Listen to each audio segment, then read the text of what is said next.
Hello, hello. So, today it finally happens.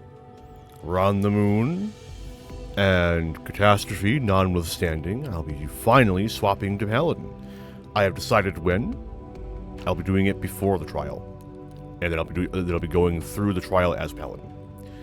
But last time we got through the entirety of Garlemald, and all parts and sundry. I guess technically not all of it because we did the this is anchored in the stream prior, the Ilsbar contingent bit. Technically it's all that, but we got through the body of Garlemald, arriving, finding the civilians at Victor's spoils, them being classic Garleans and getting themselves killed in the name of their fucking pride.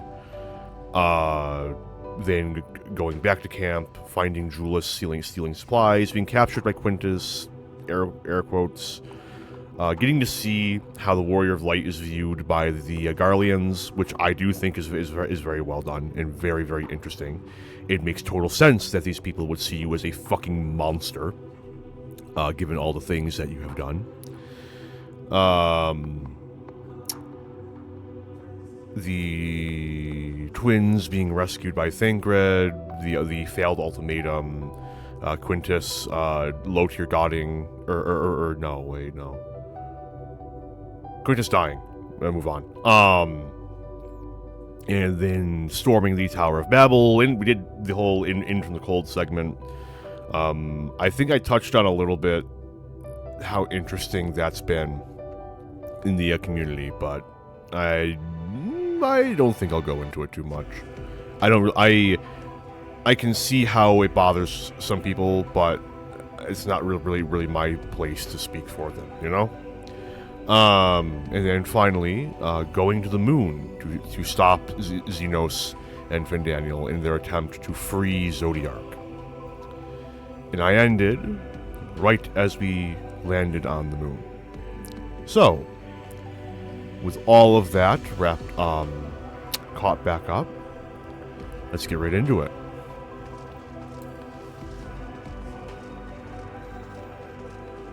Oh, I need to actually enter fucking New Game Plus, Lamau.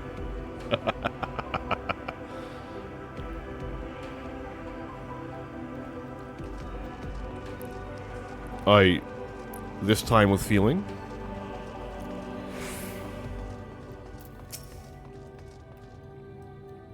I return. I must return. Why?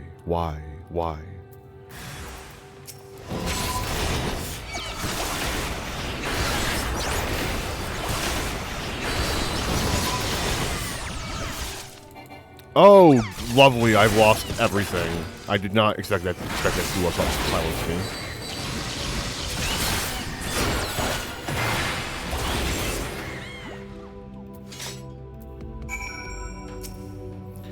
Home. I want. I need.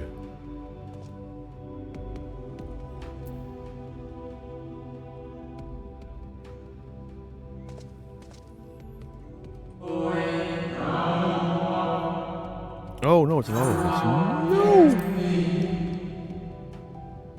Oh, I missed it in the stream as well. Damn. You mustn't touch in cerulean halls. Find me.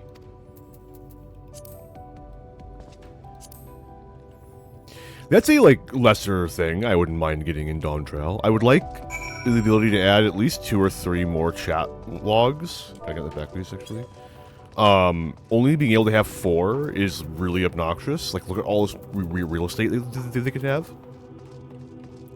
Because I'd really like to have at least 1 more, so I can have 1 for, everything, 1 for battle, 1 for event, 1 for FC, and then 1 for, I don't know what my 5th one was. I don't know. They also, I don't think they've mentioned anything about adding more glamour palette slots, which is a little worrying, because the only glamour palette slot that isn't assigned to a job is this one, which is assigned to a job. That's my Crafter Gatherer Blue Mage glam. And otherwise, I don't have... I'm gonna have to, like, condense them. I'm probably gonna make a Bard and Dancer share a glam, and I'm not terribly pleased about that. I changed jobs entirely too frequently to have to manually reapply it every goddamn time. No steps echo through this looming spire save your own, but you nevertheless sense a presence above. Ascend. Ooh, it's a clock. I never noticed that before. Does it have working hands? Hang on. I don't think it has any hands. Listen, blind. 8. 1, 2, 3, 4, 5, 6, 7, 8. It'd be around about... It'd be around about here-ish. No hands. Not a working clock. Unfortunate. Hello, machinist friend.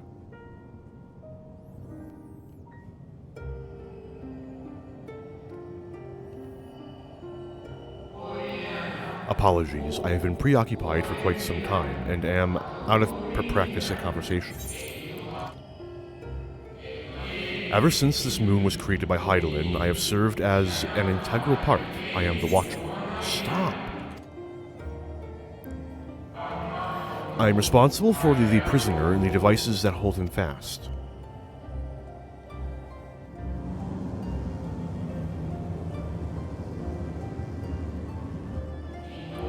Zodiark himself, a projection of the moon's core. Though rent asunder by Hydaelyn, he grows more powerful with every rejoining. 7 there have been, 7 too many. And yet for all his servants' machinations, he remains incomplete. The fallen are beyond salvation.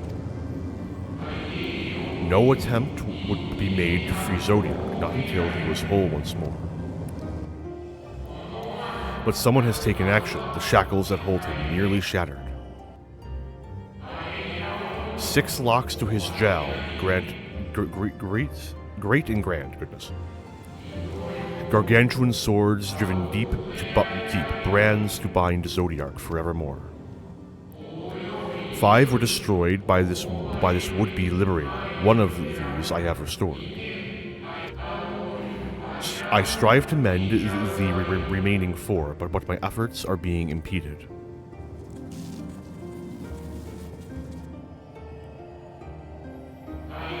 Souls sacrificed to summon Zodiark, their manifestation consequence of the waning seal.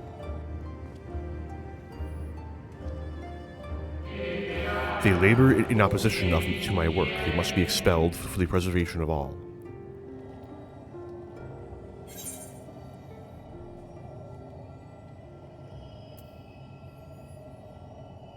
I will only resort to expelling them if all else fails.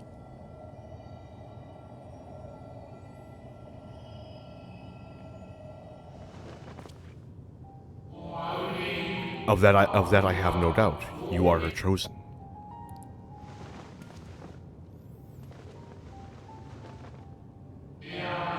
I am the Watcher and the Jailer. I am not the Judge.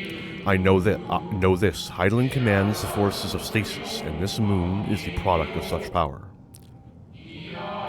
So long as Zodiark remains imprisoned in this place, no more sacrifices will be made in his name, nor will those souls rendered up to his name fade into oblivion. Go, meet with these wandering spirits. Do what you think is right.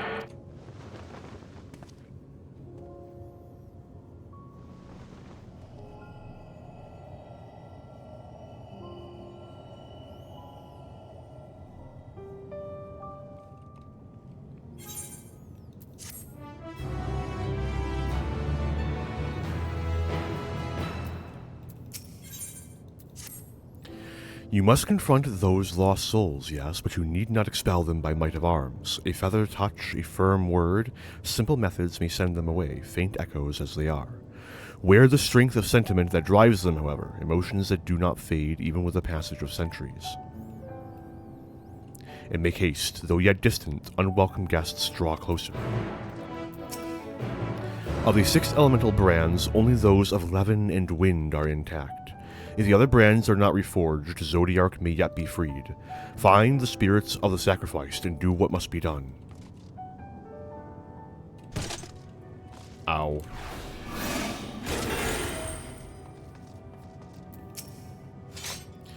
Where? When? How long?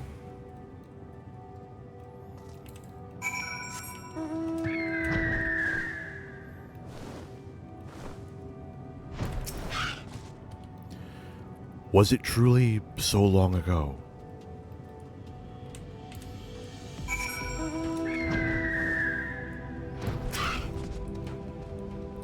We were happy, at peace with the star. We nurtured it, helped it grow with our will, our creations.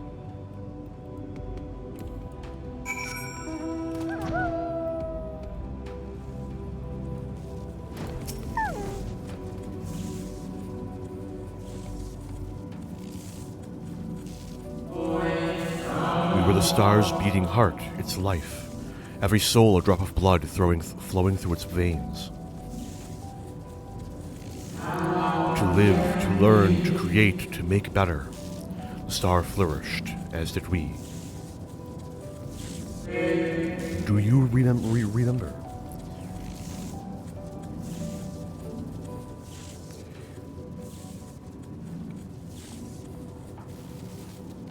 As the whispers die, the final spirit fades. No shadows of time long lost remain around the drowning brand. Hello, dog.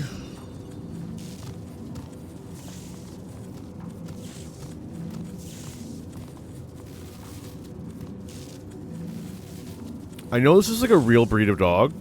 I don't like the eyes. The eyes are too human. And an unusually illustrious dog is gazing at you with what seems to be fond anticipation.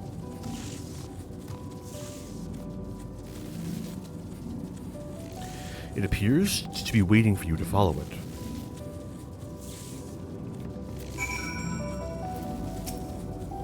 Follow the lustrous dog and try not to fall behind. Hang on. I too have a dog. Thank you, Mount Roulette. You know just when to pull him out.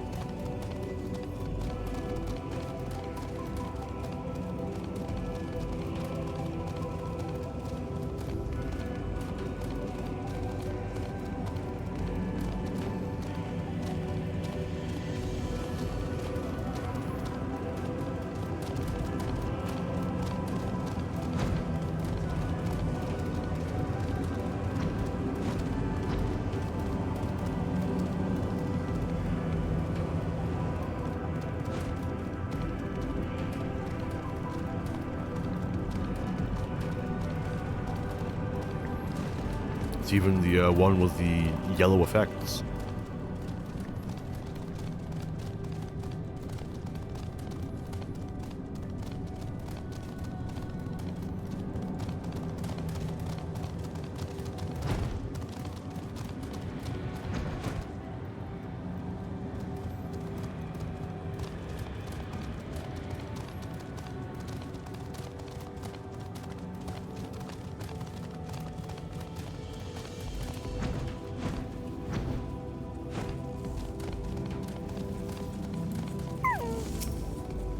These blackened memories.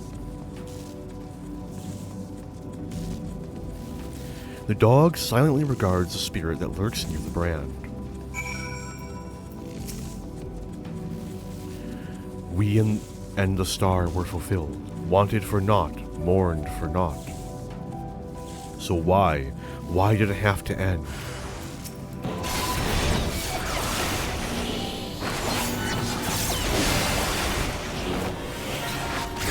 All the missed inputs. Oh, and on silence. Oh, I love it.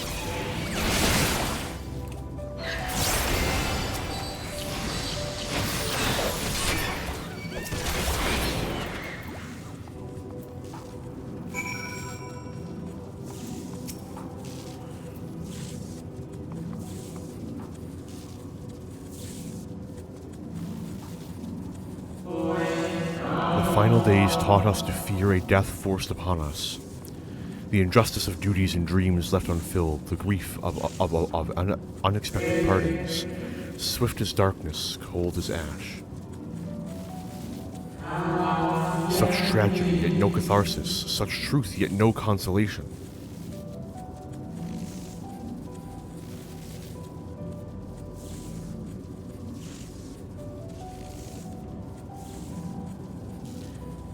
As the whispers die, the spirit fades, all is silent and still around the numbing brand.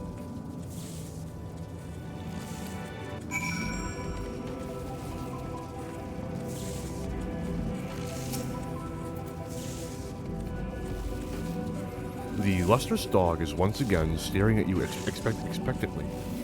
And who are you to deny it? Follow and try not to fall behind. On a roll, on a roll.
Oh, great Zodiarch.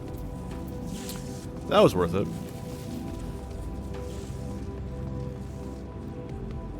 The dog silently regards the shadow that lurks near the brand.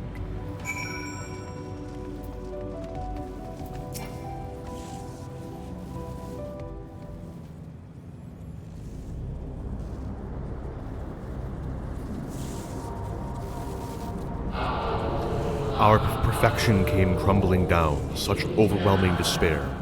In that moment we knew the end was nigh. The faintest glimmer of hope remained. We gave our lives that others may live. We gave ourselves to Zodiac.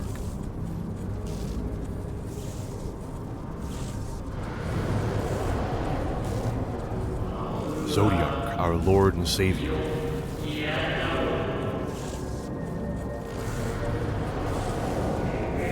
To forge our world anew.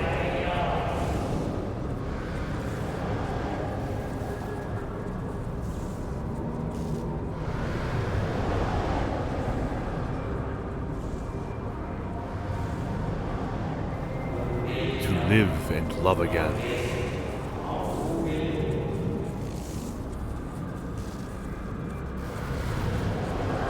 Become one with the star. Fill earth and heaven with life, earth paradise where fear is distant memory.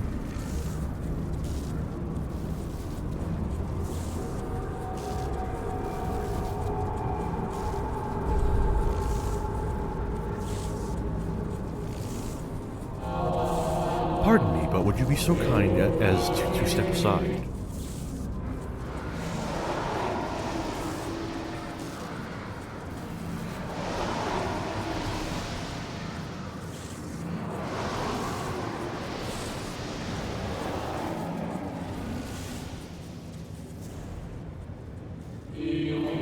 Ah, the unmistakable color, the soul of Azem. But not the friend I knew, I think. Nevertheless, you are you. So Emmett Salk meant for you to have it. You seem surprised. Why might that be? We meet again, Hythlodaeus. Again, I do not believe I do not believe I have yet had the pleasure. No. Oh wait, no. Never mind. A, minor spoilers. B, it makes sense that you wouldn't know. Emmett Selk created a shade in my likeness, and not only me, but all of Amarant. How very like him. A slave to sentiment, even after an eternity. As you may have guessed, I am different from the shade you met before. No mere approximation, but the original. A soul sacrificed to Zodiark. We remember in vivid detail the events leading to our purgatory, the plans and plots for our resurrection, Heidelin's intervention, and Zodiark's and the stars' final fate. And then we drifted in a waking dream, our minds steeped in fog, until you came. I know not what you and your friends intend for Zodiark or the future of the star, nevertheless. In you I place my trust and faith, in you I choose to believe, as Emmett Selk did. Believe in yourself, and all will be well.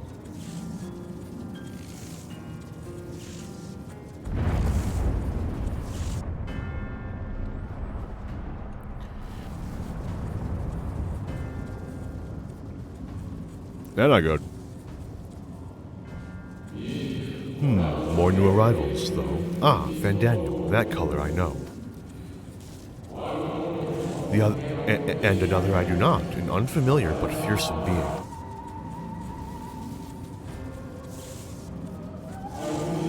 I have kept you from your duty, but by way of apology, I will ensure that the shades hinder you no more. Protect the final brand.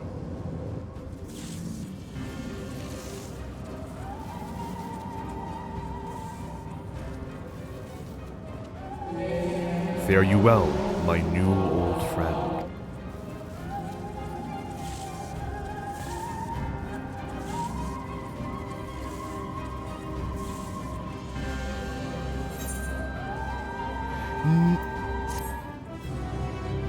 Yes. You are correct.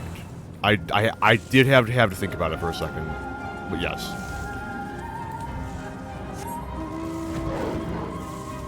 Granted, we don't know what he remembers until later. Wait a minute. Oops. Oh no, I can't fly. Luminous dog, please help. The dog growls, agitated. Oh yeah, of course, 100%. When Heidelin mentioned ferrying a soul, just the memories of that shade. It's fine. Cry havoc and let's slip the dog of war. That's you, by the way. What is that from? The dog nudges you with its nose. You get the feeling it wants you to hop on.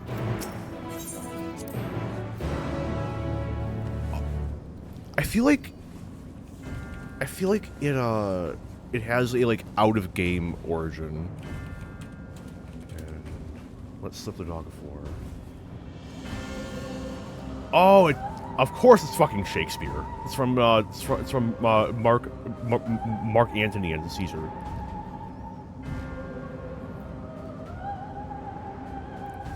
Yeah.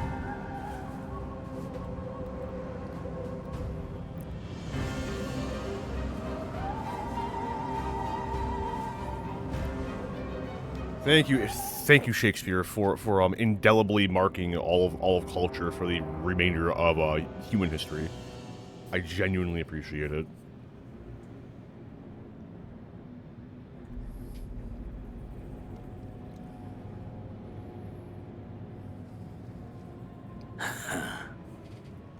I've make sure that I use the word indelibly correctly.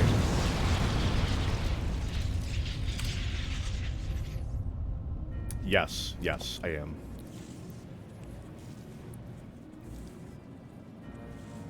Yeah, it is amazing. It is amazing. It's going to be like 3,000 years from now, and Shakespeare will still be relevant.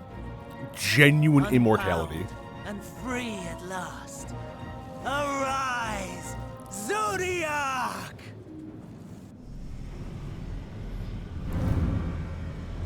Einstein and his contributions will be forgotten before Shakespeare.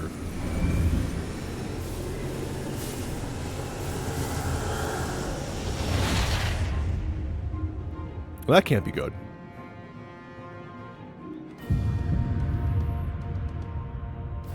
I genuinely love Shakespeare, by the way. Great work. This isn't an elaborate dig. Deprived of heart and will by the loss of dearest Elidibus, a creature of pure instinct, wanting for guidance. Wait a minute. Oh, I misstepped. I fucked up. Oh, so powerful.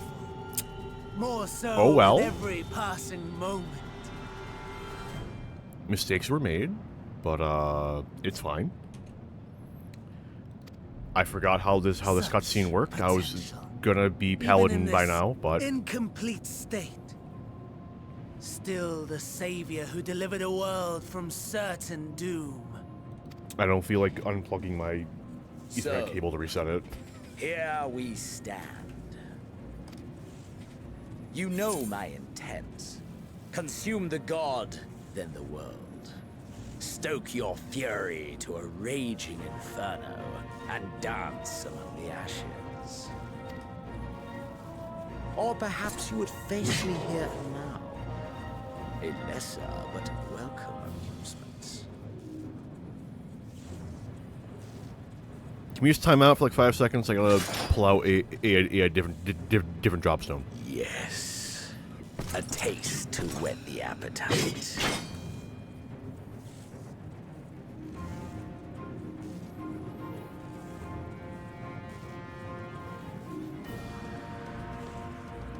Sorry to spoil the moment, but might I ask that you postpone the slaughter until I've said my piece? I promise I will be brief.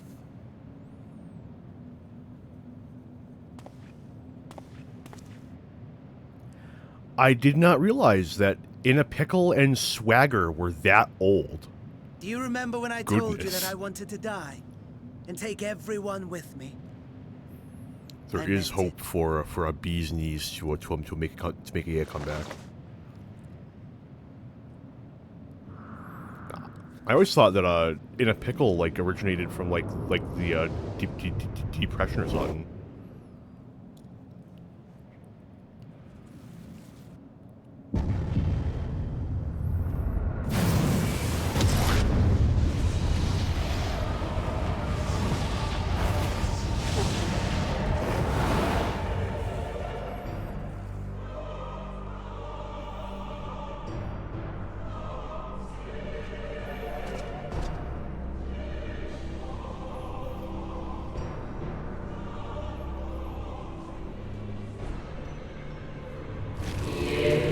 We are the Savior.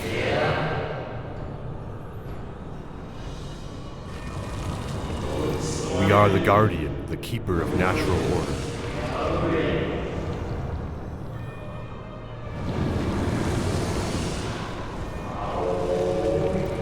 We are the Martyr, the Bestower of new beginnings. We are...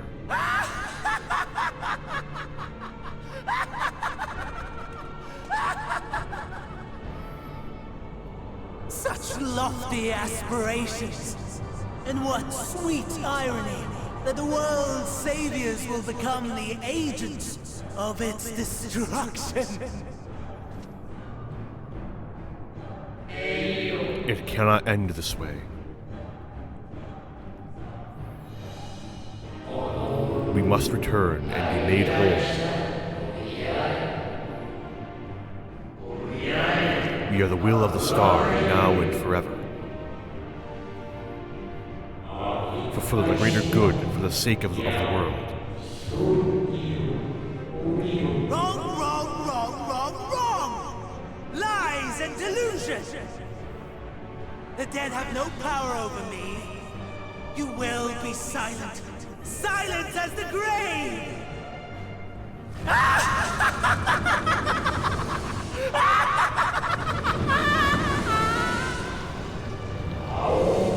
No more. We beg of you. The star must endure.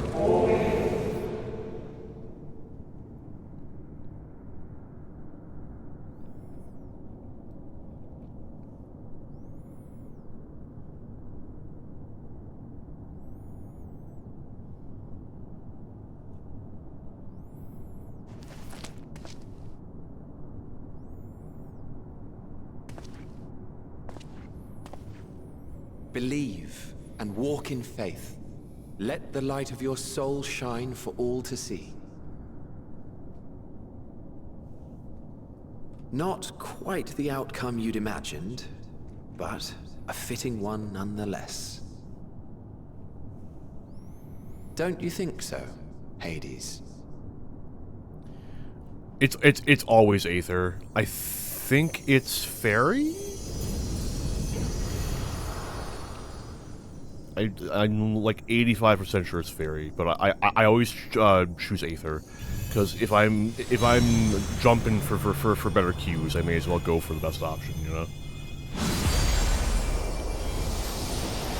And then I keep a die on my desk, which I actually don't know where it's gone, but I use a D8 to choose the world every time I stream. This power. Mine to command. Exactly. Yeah, exactly.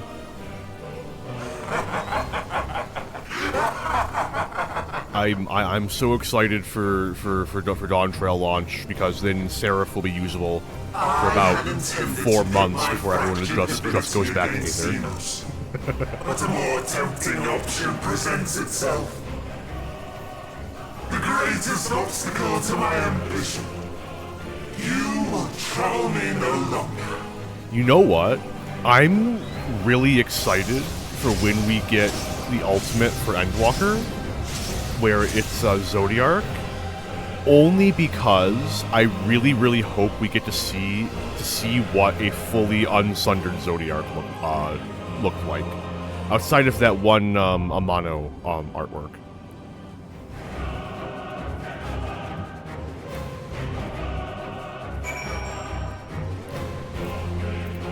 Hang on. I did it. Because we can see most of him, but like, I don't know. It would be nifty.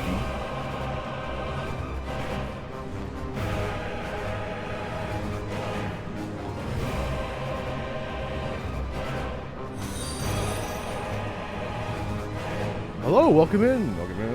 I can read this. I believe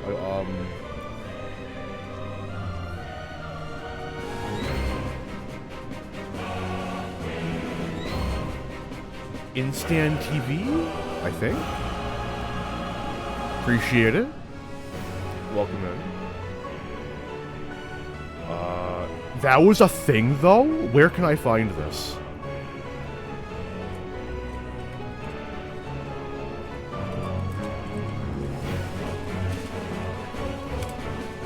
Google.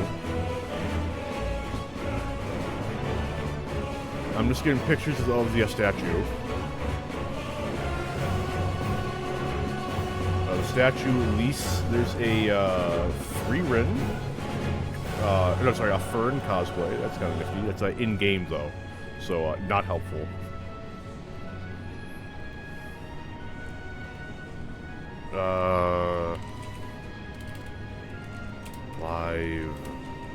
Live letter. All letter from the producer live. No, it was fool that I am. Here we go. No, mute it. Oh, that's nifty.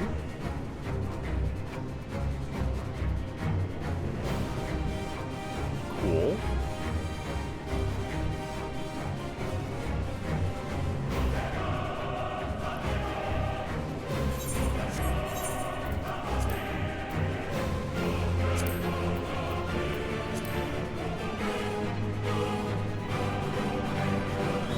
A few people on it. Whichever. Base Zodiark isn't like doesn't have the tank swamp. I don't think it. Yeah, no. Base Zodiark ain't got the tank swap. Healer would be better for Q, and worst case scenario is I can rip aggro off of a bad tank. And then it immediately gets smashed when I confuse the meteor mechanic for the EX version. Let's go.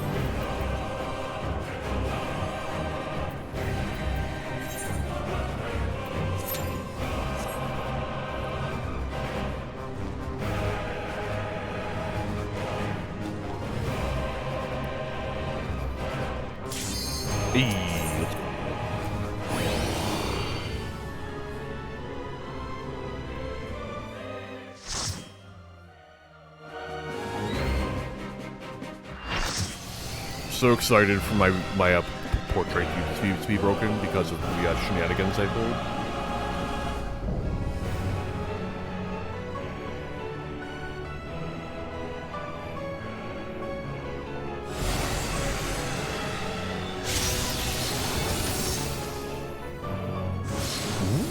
Establishing connection. All creation shall bend to my will.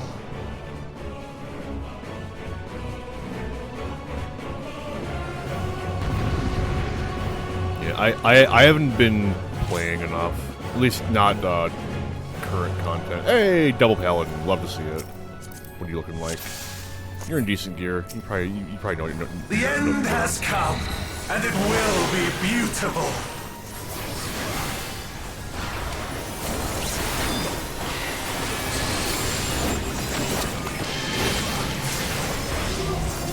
The marvels of Sirius were but playthings.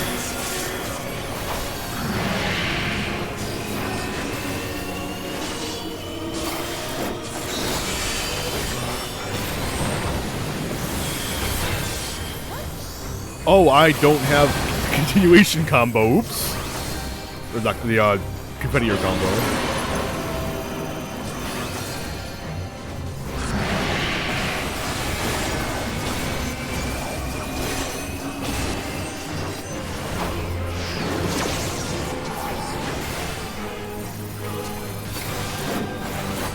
Malice, become flesh.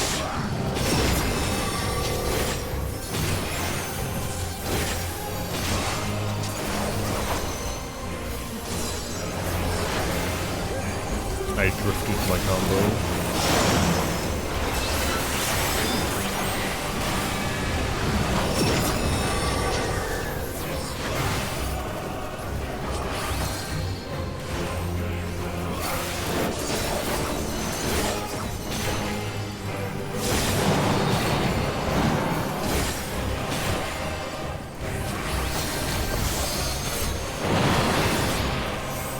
Will you live to see the end?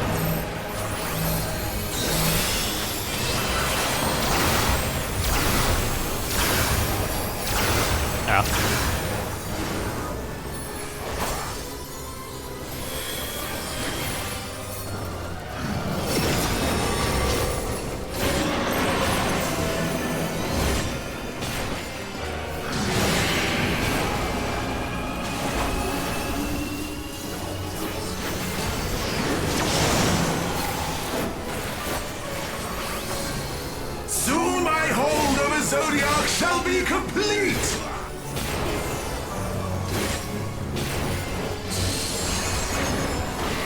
Mine! All mine! It's gonna be a really fun rest of the expansion, just relearning Melee Paladin.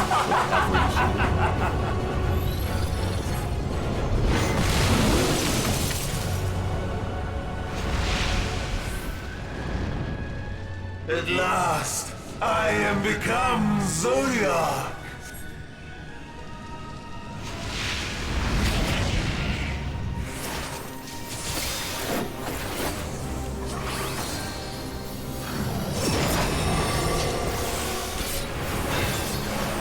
The natural order overturned! This one.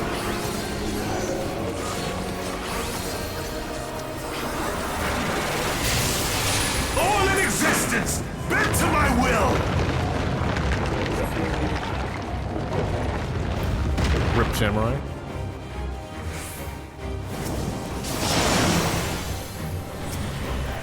My life's work! My masterpiece!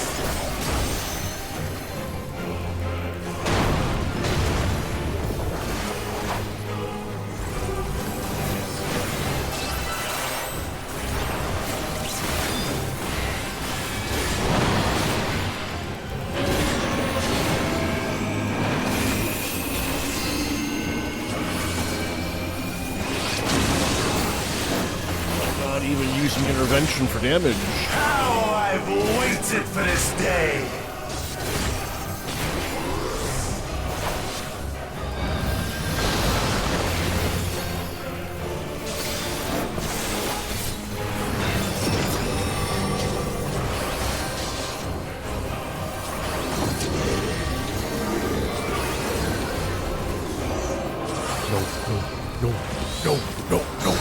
No. I made it. All in existence, bent to my will!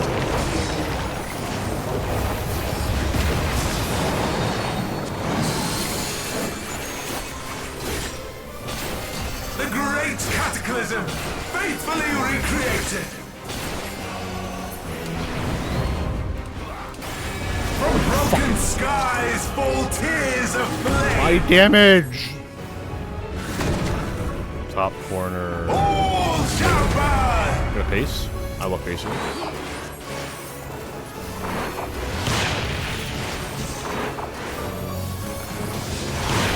Rip Summoner. Rip Will Samurai. you live to see the end?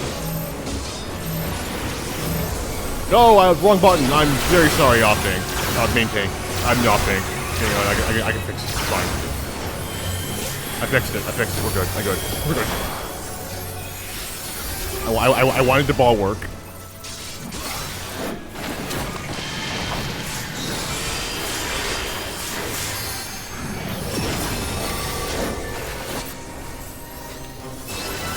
Panic.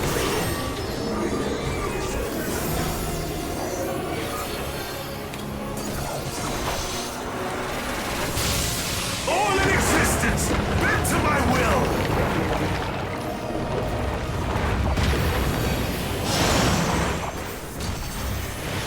Will you live to see the end?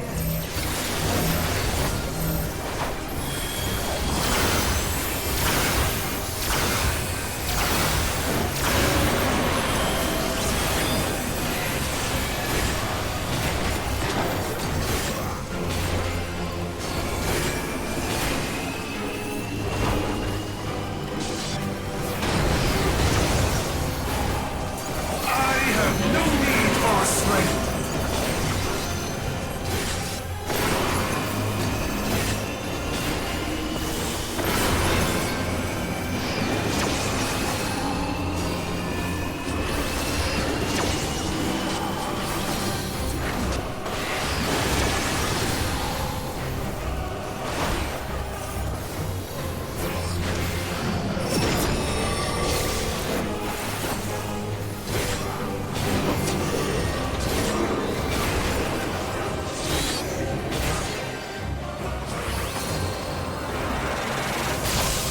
All in existence, bent to my will!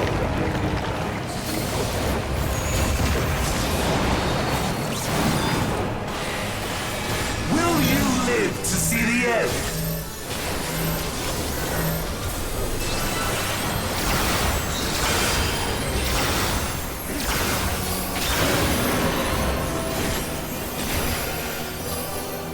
Okay, Samurai. It's time to shine.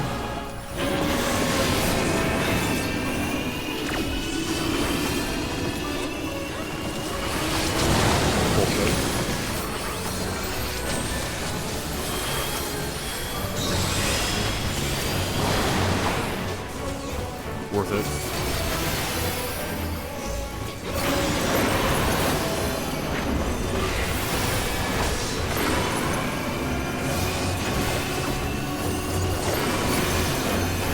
Listen, If someone does an LB, I'ma fucking do it on the next on the next tank buster, okay?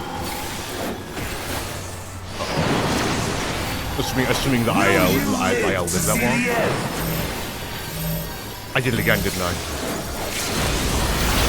I did it again.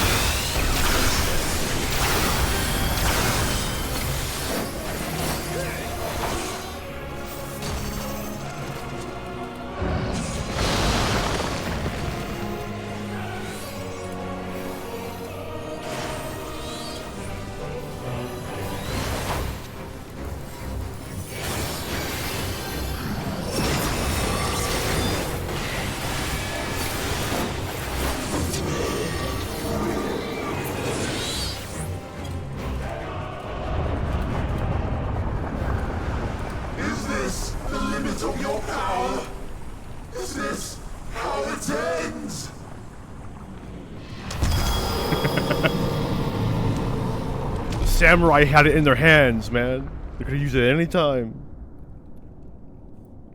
You were no risk of dying. Player comm. I guess the samurai can have it. I'm feeling nice.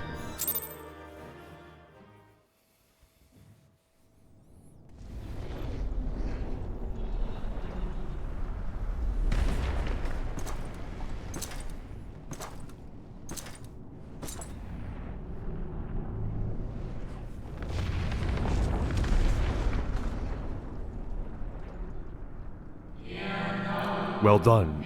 My preparations are complete, and I stand ready to seal Zodiac once more. Withdraw now from this place. The teleporter will deliver you to safety.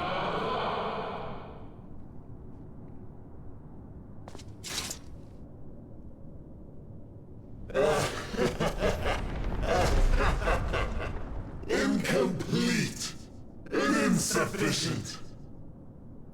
Of course he was no match. Once again, you have left my best laid plans in ruins. And played your role to perfection. Thus, sealing my victory.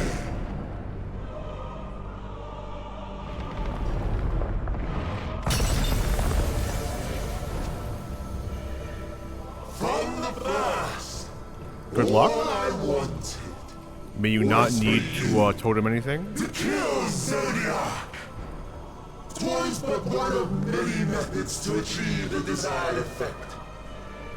'Twould have been the same had Xenos died in my place. But what better and more satisfying way to ensure success than to take control myself? My sole regret is that you lived to tell the tale. Even so, I have fulfilled my heart's desire.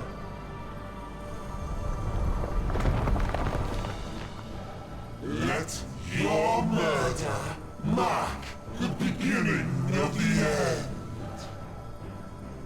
The coming of the final day!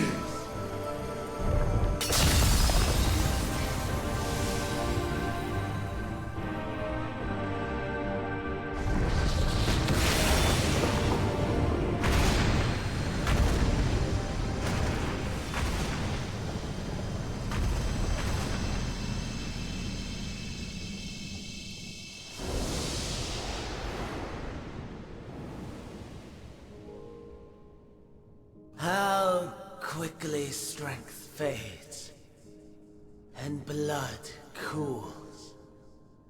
Old familiar sensations. So many lives, so You wonder many how deaths. that'd be ruled. No Maybe it's like different manslaughter. this. I don't know. I close my eyes, then slip into the dreamless slumber.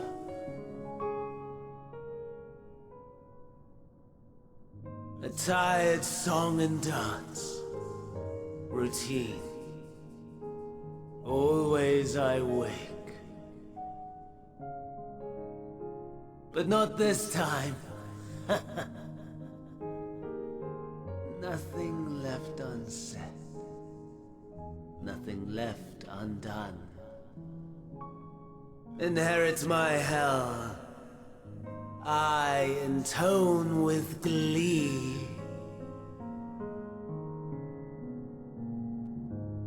The man I was would weep for what I have become.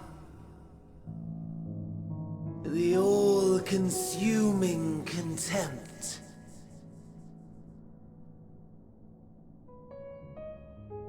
But I've the wisdom of 10 millennia to justify my answer to the question.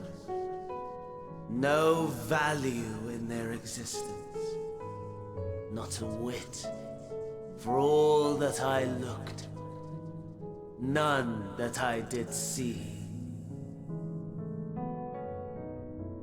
A final chance, then, for Heidelin and her faithful. In Cataclysm, prove me wrong. I sneer. Sorry, I'm just snacking on some everything bagel All catchers. shall return to nothingness. As was your will. Making liberal use of the mute to save you all that. I, the star, and every living being, consigned to your oblivion.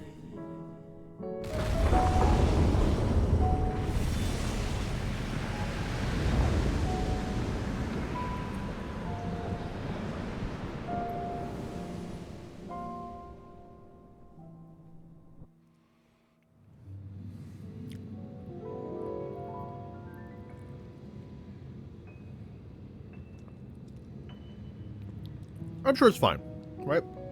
What's the worst that could happen, right? Surely the like final days are over. Whenever like Zodiac's no longer needed. I'm sure it's fine. I mean, like short, pretty short expansion, but you know, that's life, you know. And now you understand why I'm like a bit. Oh wait. Ah, at last. I remember seeing this for the first time. I was so confident that this was a Heidelin is evil thing.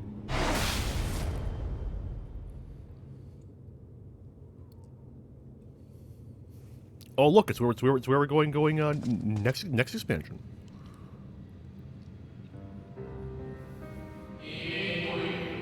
You saw it too, yes? The blue star below, thrown into turmoil.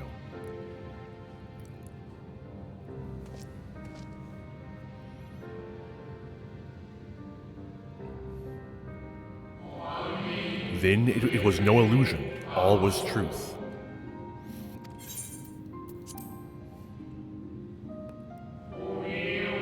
With the death of Zodiark, the laws of nature over which he presided have begun to unravel.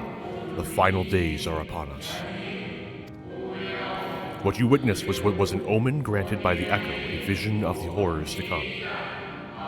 Oh, they do explicitly say it. Okay. Never mind.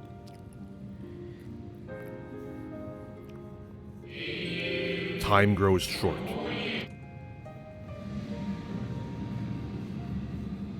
So I did spend the greater part of my morning reworking my Paladin Glamour. This is my new Paladin Glamour. I'm probably going to change the gloves at some point. I'm not 100% happy with the gloves, but... And I'm always looking for a better sword, but... Alas, my options are quite limited. It might be worth... it might be worth trying to get the Heavensward one, because it does look very nifty, but...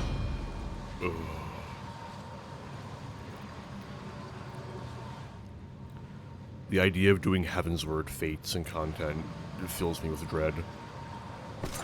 No. I'll find no fulfillment in a contest with you this day.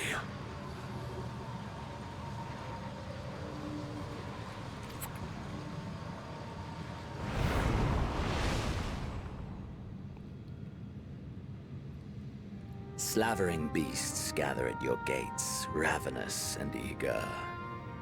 Already you turn to them and away from me.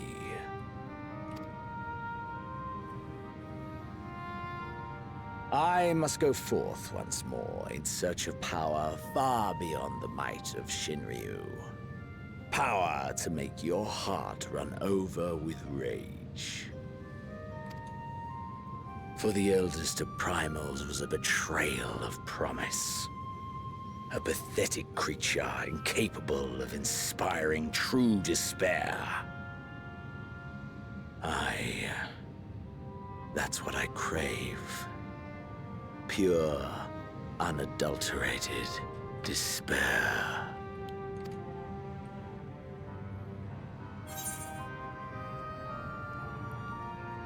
I will not fight for your amusement.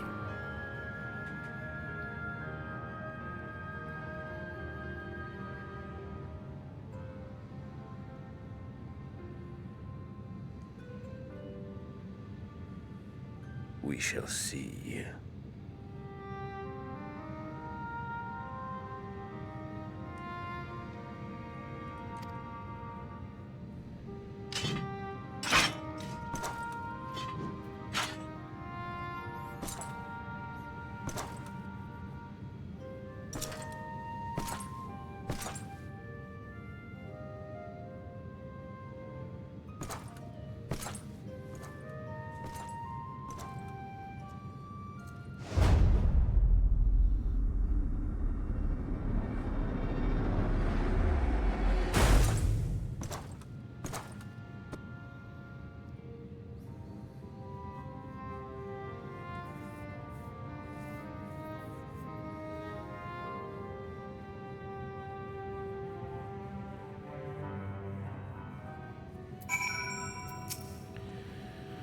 I sense his presence on the moon no longer. If you need not follow, then I beg you stay and listen to what I have to tell you of Zodiark and the end of all things.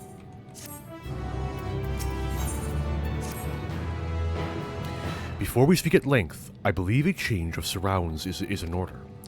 I have more than ill tidings to share, you see. I sensed others arriving not long ago. Though my communications with Heidelin have grown infrequent, I have learned enough from her to know these are your comrades. And as luck would have it, they have already reached my abode. Come, let us join them.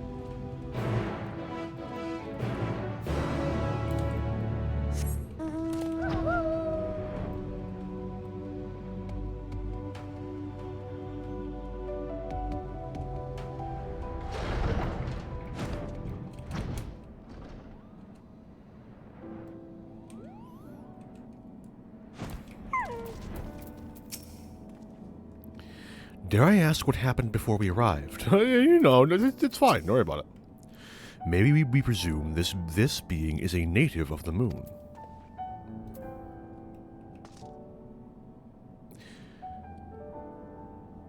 I was gonna make a minor reference to like a thing, but that reference is unironically a spoiler unintentionally, so I won't.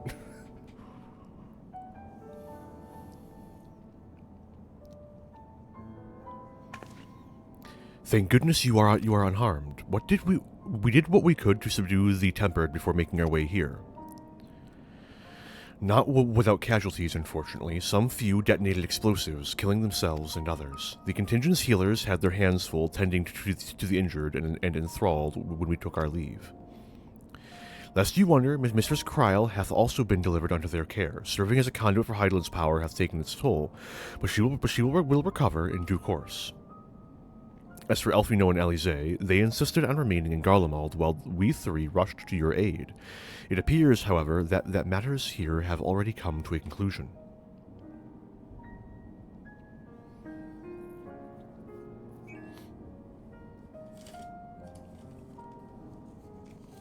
But what manner of conclusion, if I might ask?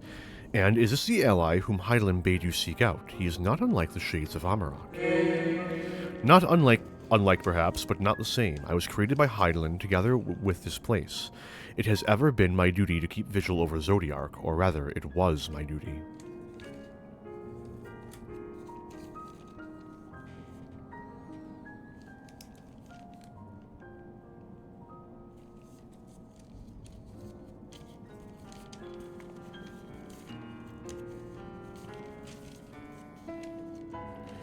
Then Zodiark is no more.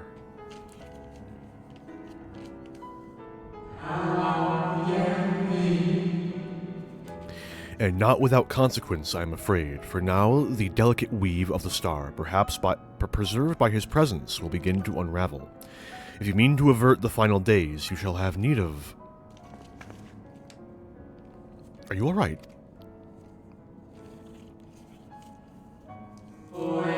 My attempts to forestall Zodiark's release have all but exhausted my strength. If you might allow me to rest a short while, I shall share with you what I can. Please do. You need not exert yourself on our account. These crystals contain records of your time here, yes? May we peruse them while we wait? By all means, if you would review them chronologically, might I suggest beginning with those on the upper floor?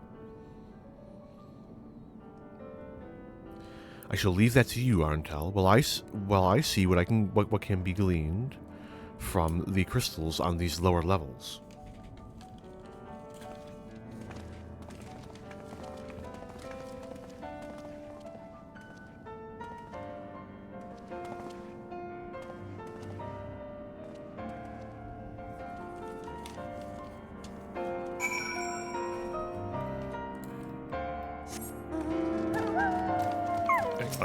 Hang on.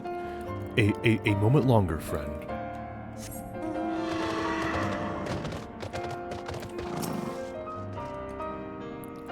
Pray review the records on the upper floor, and I will see if there's aught to be learned from down here.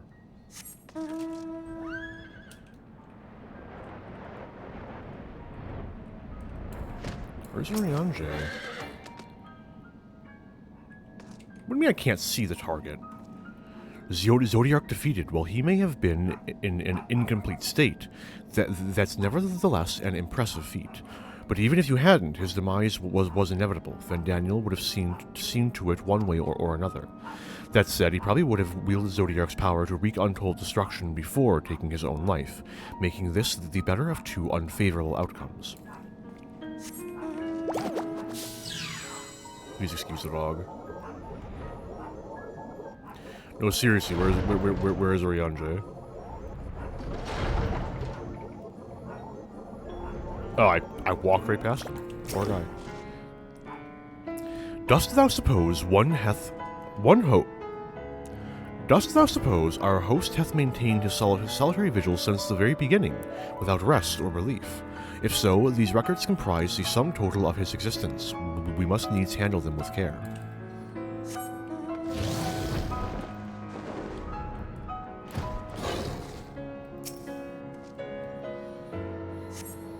As you gaze into the crystal, ancient knowledge of Zodiark flows through your mind. Daily summary, no abnormalities detected. Daily summary, no abnormalities detected. Daily summary, no abnormalities detected. These appear to be records of a long, lonely vigil on the moon, dating back to the beginning of Zodiark's imprisonment.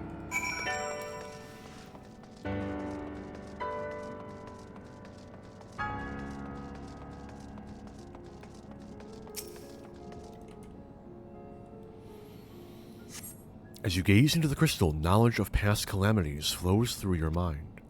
The records describe how, with each rejoining, Zodiark's thirst for freedom grew, as did the strain on the brands. Maintaining Zodiark's imprisonment appears to tax Hydaelyn greatly.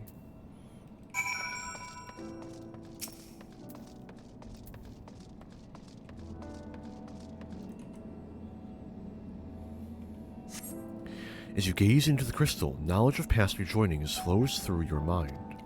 The records describe the Watcher's efforts to prepare in the event Zodiark broke free from his prison. The records go on to describe maintenance carried out regularly with the Loporrits, though it is not clear who or what they are.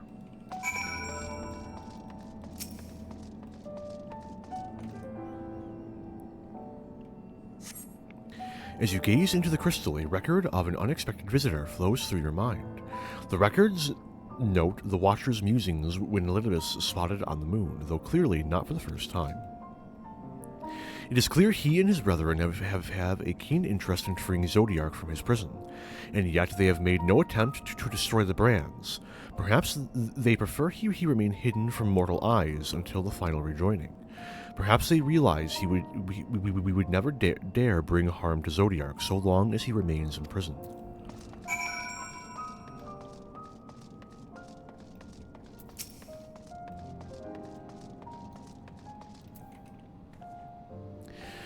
Did you learn anything of import?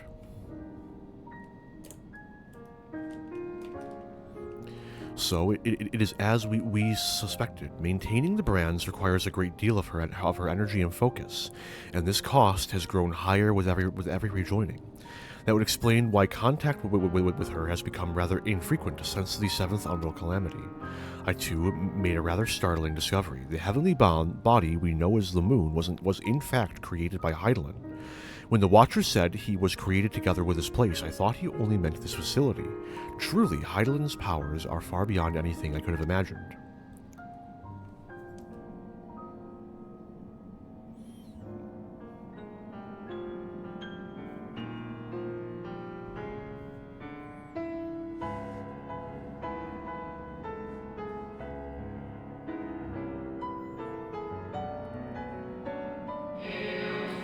I thank you for affording me this short reprieve.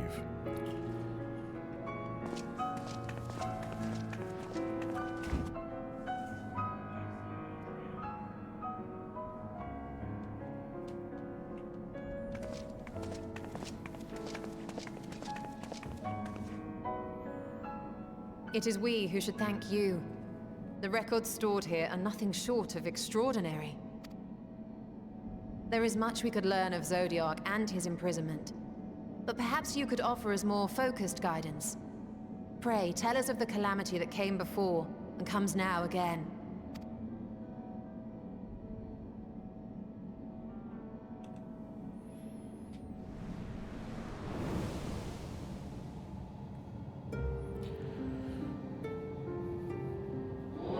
Long ago, before the Great Sundering, there was but a single world, Aetheris.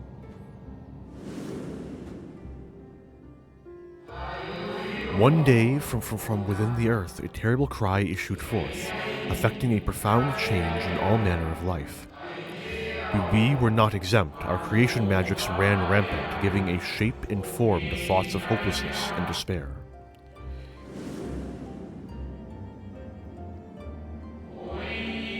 At first, the phenomenon was limited to a single region, but quickly, so very quickly, it spread and engulfed the whole of the star. Were the ancients ever able to deduce its source?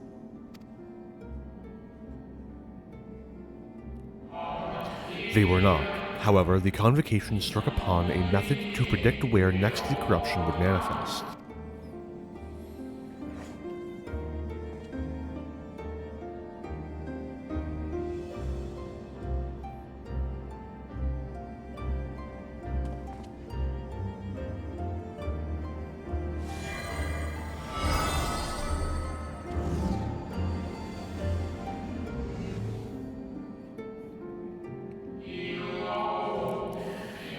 The etheric energies which flow through all of creation in the form of various currents.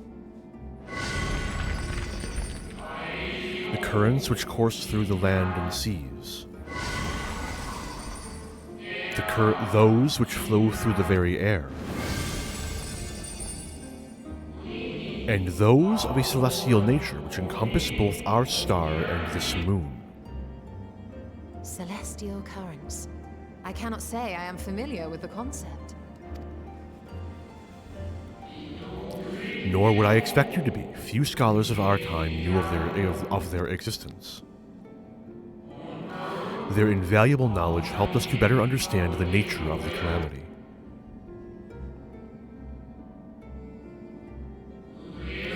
Like the terrestrial ones of earth and air, the celestial currents form a vast network, but the ethereal distribution is not consistent.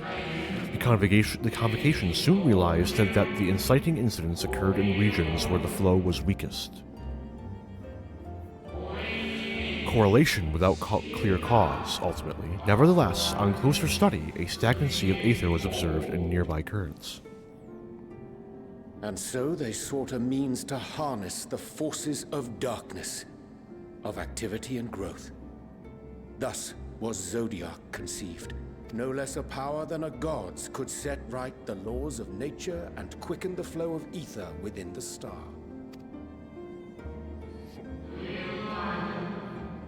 Precisely. With the advent of Zodiac, our end was averted.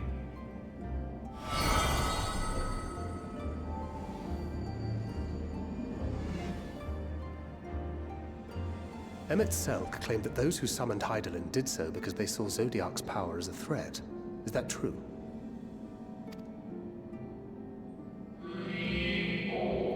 Indeed, there was a faction opposed to Zodiac's creation, but their aim was never to unmake him. They understood the continued preservation of the natural order was dependent on his very existence. Until we could identify and address the underlying cause of the final days, he would need remain, for his departure would set in motion those apocalyptic forces once more. Hydaelyn recognized this as well, and so, rather than destroy, she sundered Zodiac, herself, and the star into lesser reflections, that she might confine him to this place.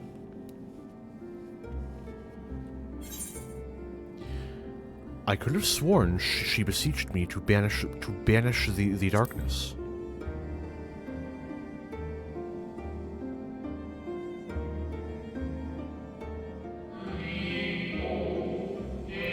Perhaps she did, but as with all things, intent is not always in accord with spoken word. Hydaelyn and Zodiac are both constructs of man, approximations of perfection limited by our own imperfections. Zodiac was, without question, the more powerful of the two, having been born from the sacrifice of half of Aetherius' population. Thus was it necessary for Hydaelyn to commit herself wholly to his defeat. Still, more effort was needed to confine him. Maintaining the brands taxed her greatly, and with what power she dared spare, she cried out to any who might listen and offered her blessing to those who heeded her call. Though it was likely within her power to do so, I believe she did not wish to speak of Aetherius and her history. Like Zodiac, Hydaelyn's purpose is a reflection of her creators. They wished to look to the future and not linger in a prison of the past. The Ascians set in motion 7 rejoinings before we came to oppose them. How many more worlds would have been lost had we not placed our faith in her? I think there's a 7 left. I'd say 7-ish. How many more souls living in the present would have been snuffed out for the sake of those long dead? Several billion. Well, in light of recent events, I see no reason to doubt your words. And even if Hydaelyn is not a god in truth, if Minfilia believed that we should trust in her plans, then I choose to do just that. Which brings me to a rather important question. Let's suppose we try but fail to stop this second coming of the final days. Should the source fall, what will become of the other worlds?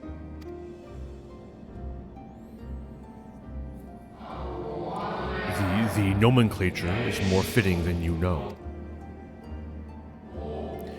Bring ruin to the source, and its reflections will share in its fate.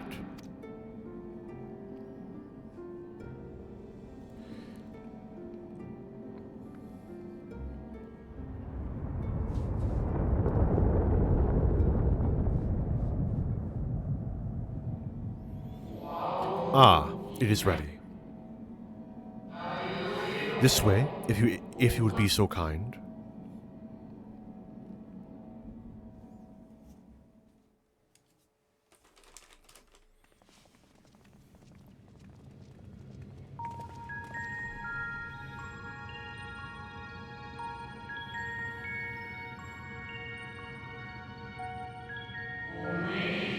A beautiful sight, is it not?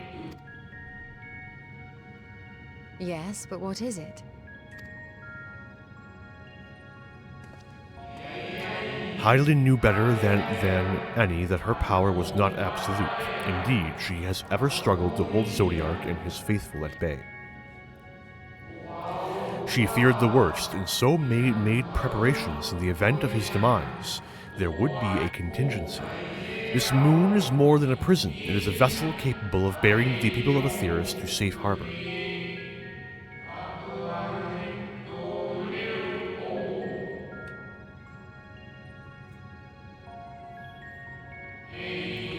You need not go far to find its pilots, in fact. I should be happy to take you to them, and fulfill my final duty as Watcher in the Dark.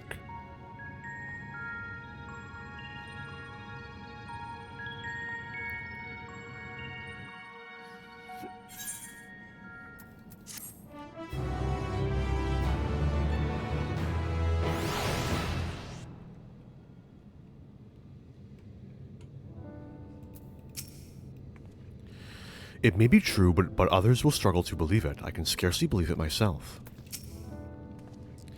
I should very much like to hear more of this extraordinary story. The moon is a ship? Well, now I've heard everything. The time has come for you to be on your way. The crater at the heart of Mare Lamentorum, where Zodiark was imprisoned, is not so easily traversed, however. Let us call upon Argos, the familiar whom you met earlier. He should have no trouble bearing you across. As Hydaelyn created me as the Jailer, so too did she create Argos as the guard. It is his nature to appear when needed, and yet he is nowhere to be found. Strange. Perhaps the imbalancing of Aether has affected him. Let us make for the Crushing Brand and attempt to call him there. You need but recall the path you walked with Argos before, and you will find your way. If he labors in service to Hydaelyn's plan, I see no reason not to do as he suggests. Shall we make for this Crushing Brand, then?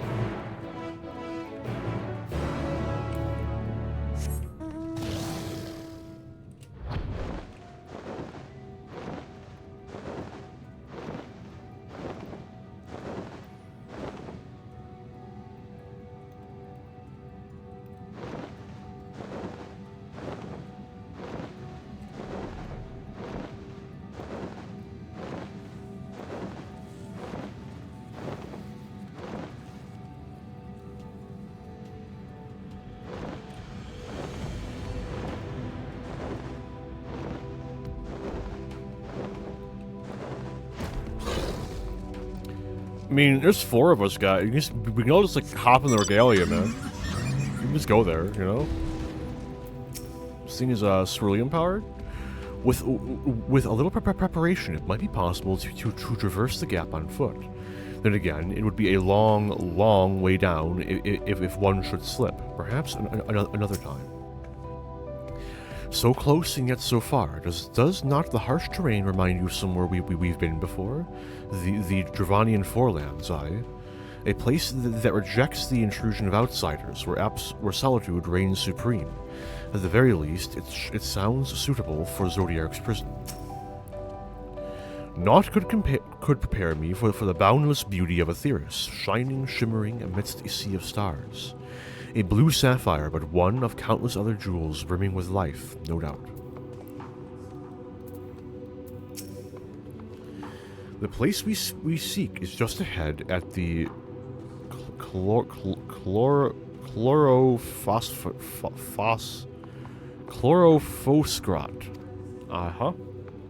You see, Argos cannot manifest without sufficient concentrations of ambient aether. You would be hard-pressed to find a greater confluence than inside this cavern. Follow me.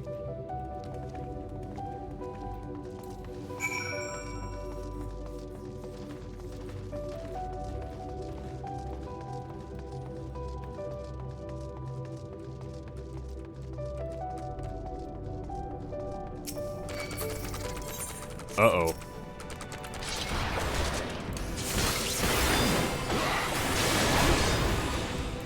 Enemies are aggroing now. The free ride is over. It was nice while it lasted. On the right side, I am, like, only about 20 below best in slot, and only because I haven't gotten this. Once I have this, I'll only be like 5 below best in slot. So, take your W's where you can get them. Because like 560 is a BAS now, right? Curious, this place doth call to mind Pala Eni, home of the new moon. This entire cavern is thrumming with ambient aether. Alas, any further analysis will have to wait.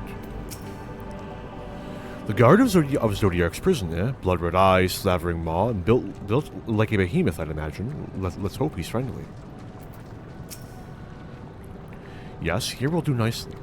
The lunar spongoi draw aether from the ground, which is then dispersed in the air. At present, however, the ambient energies are not quite sufficient for Argos to manifest. Might you be willing to spare some of your own to help the sprongi along? Sprongoi. Or spongoi? Spongoi.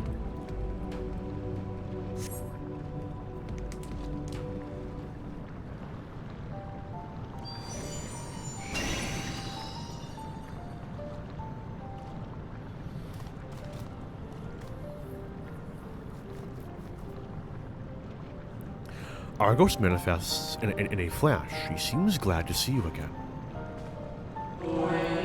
A most fascinating creation of Heidelin's, would you not agree? Should the need arise, he's even able to create reflections of himself on a whim. Though I assure you, it was no reflection which accompanied you earlier to the brand.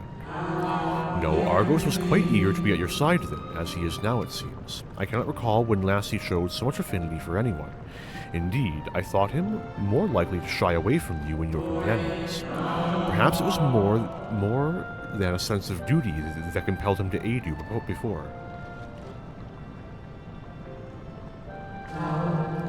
As for your companions,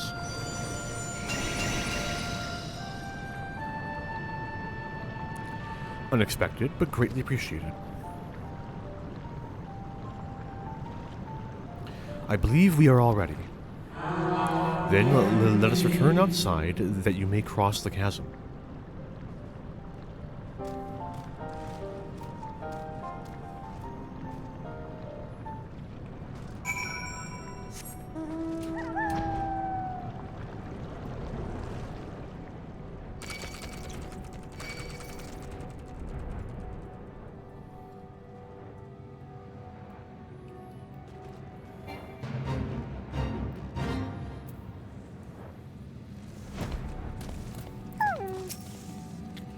Argos favors you with what could almost be described as a conspiratorial grin. Delmood has long since been described as the loyal hound of Minfina due to its relation to the greater moon. It seems highly improbable, if not impossible, for ancient peoples to have known of Argos, but now I wonder whether there is some connection. I was expecting something a little more intimidating and less man's best friend. To whom was Heidelin entrust the command of so grand a vessel, I wonder? They must be like 40 feet tall. Your destination is the structure there across the Cradle of Darkness. But climb onto Argos's back, and he will take you, and he will take care of the rest. Once you arrive, it should not take long to find the ship's crew. The facility is designed to rouse from their slumber in the event of Zodiark's destruction. Heed their counsel. Together, you may guide the star and its people to a kinder fate. This is where we part ways, but know that I shall ever be watching and praying for your success.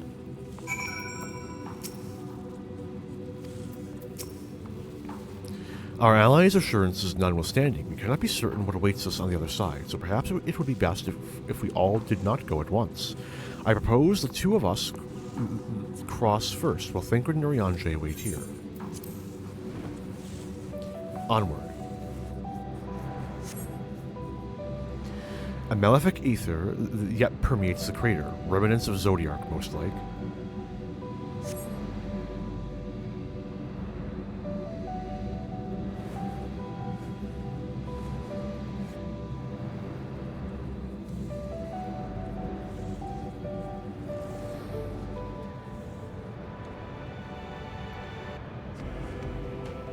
Just a little further.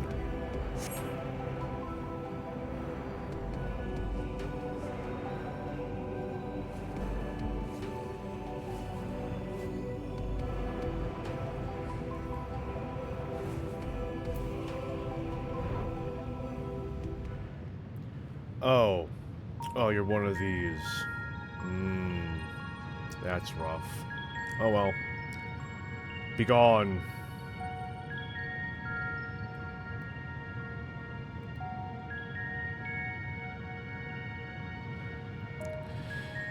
This structure is enormous, though that is hardly surprising given the size of the average Amaranti.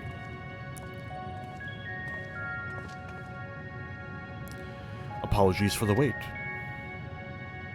Right then, let us head inside and... Oh?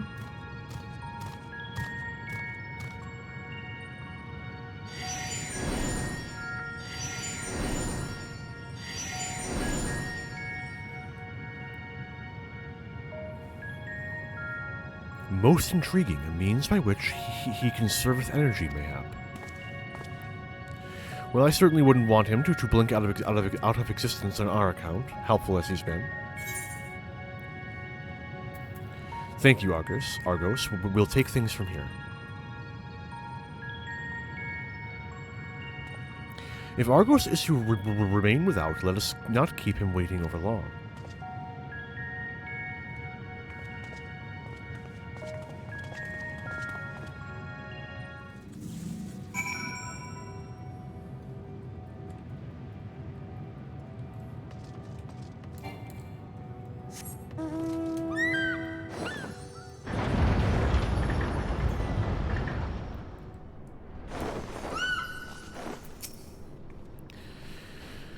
Its scale is reminiscent of Amarat, or rather, the replica we visited on the first.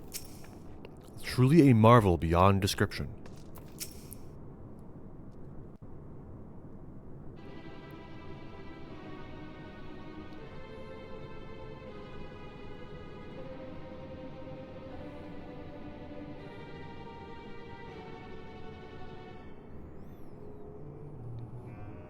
Our moonship pilot should be around here somewhere.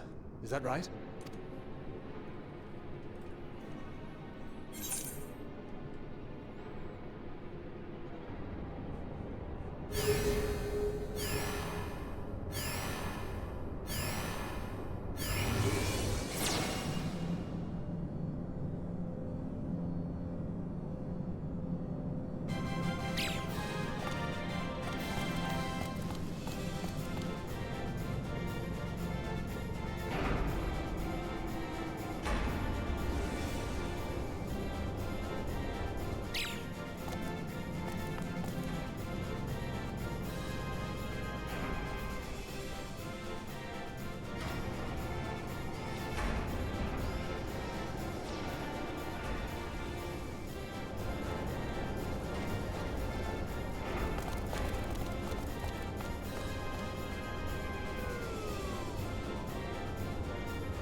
Look lively, everyone!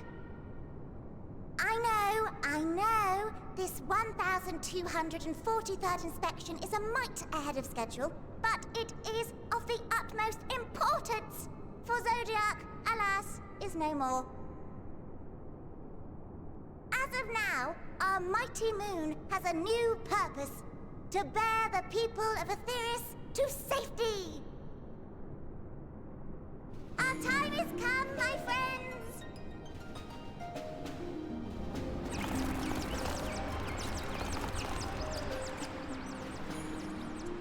We must be swifter than swift. There is much to do before our guests arrive. I expect your workstations to be immaculate, and don't forget to relay our signal to Etheris. Questions? Yes? No? Maybe so? No? Then hop to it!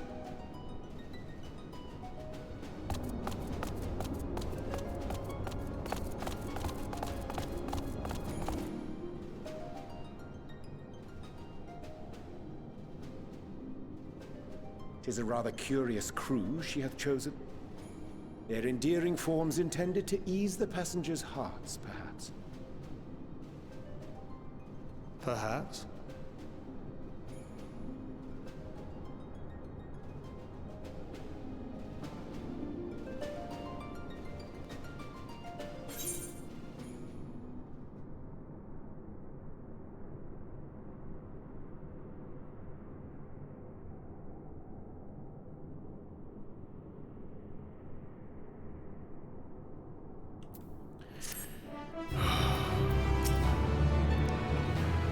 Given the present crisis, Heidelin doubtless sought to facilitate cooperation betwixt pilot and passenger. Indeed, it would require a heart as hard as diamond to raise one's voice in anger to beings possessed of such profound saccharinity. Fucking saccharinity, solid word, love it. I find Ariange's reasoning somewhat flimsy, but the crew seems amicable enough. They must be the Loperates mentioned in the Watcher's records. Not at all what I expected, but the Watcher did bid us heed their counsel. I assume the one who gave that rousing speech was their leader, though we might have to ask about in order to track them down. Come on, let us be about it.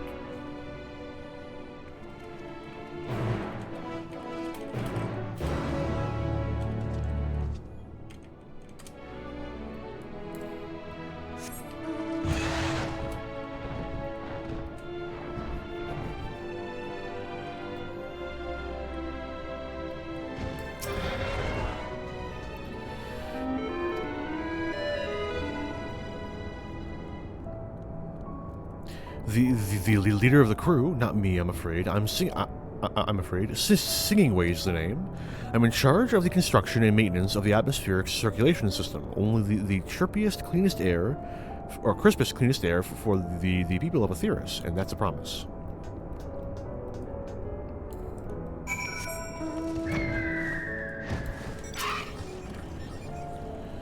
Such a fascinating apparatus, though it's hard to believe it could house so many crew members. Even so, there's nothing else to hear to suggest other types of accommodation.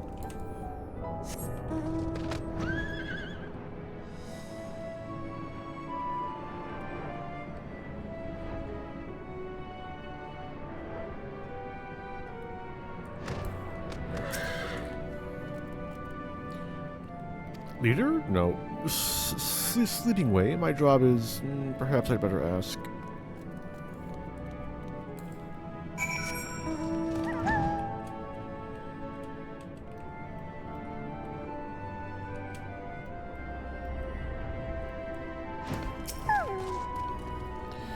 I only saw them from a distance, but their fur was brown, if that helps at all.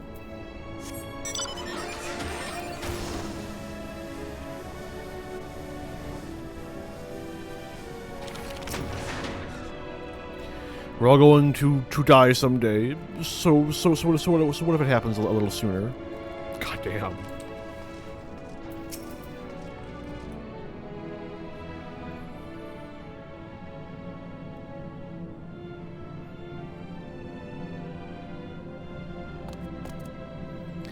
What? How in the?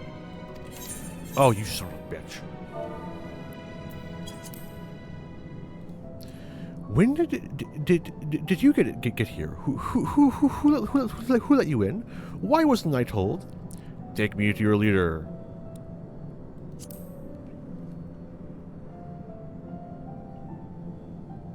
Leader? Ah, yes. Look no further. I am the one you seek.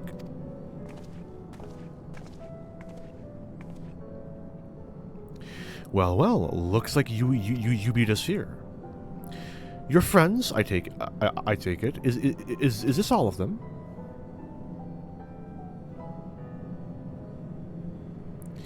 A group comprised entirely of children. What must their parents be thinking? This isn't a nursery after all, though perhaps we should build one. Or did we build one already? No matter, you needn't worry. Your pretty little heads. All will be well, I promise. But goodness me, we shouldn't be standing about gawping. I must take you to meet the others.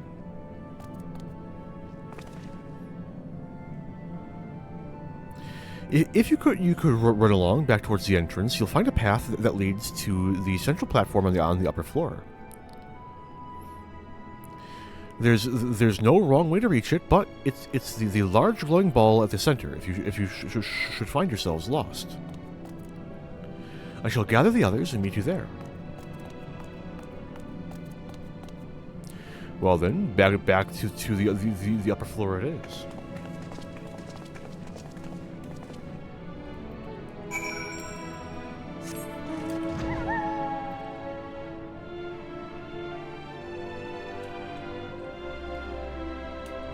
Hang on.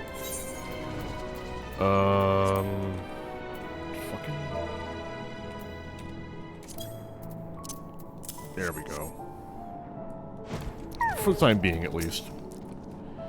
It is astounding how the Loperates, despite their diminutive stature, are able to maintain such gargantuan facilities. Given their size, getting from one end of this place to the other must be exhausting. I honestly don't know how they do it. The etheric composition and density of the sphere is quite similar to the crystalline concepts we've seen before. It likely shares their capacity for storing memories and knowledge. Visitors at last, welcome.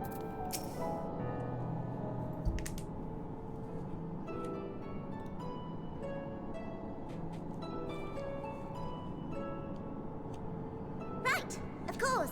Introductions are in order. Ahem. My name is Livingway, and we are the Loperates, created for the express purpose of commanding this ship and bearing the people of Etheris to a brave new world.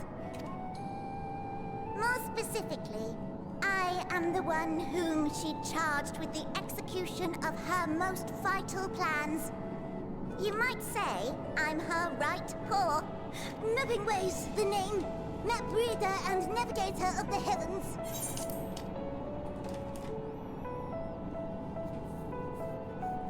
Pleasure to meet you all, but I'm still trying to make sense of this. Confusion and bewilderment are completely understandable. Fear not, I shall walk you through it. The people of Etheris, through no fault of your own, I'm sure, set in motion a series of events that, unfortunately, culminated in Zodiac's obliteration. Acutely aware of the imminent crisis, your parents said to you little ones, on ahead while they began the necessary preparations. Yeah, about that. Who wants to break the news? Still not following? No? Very well, I shall elaborate further.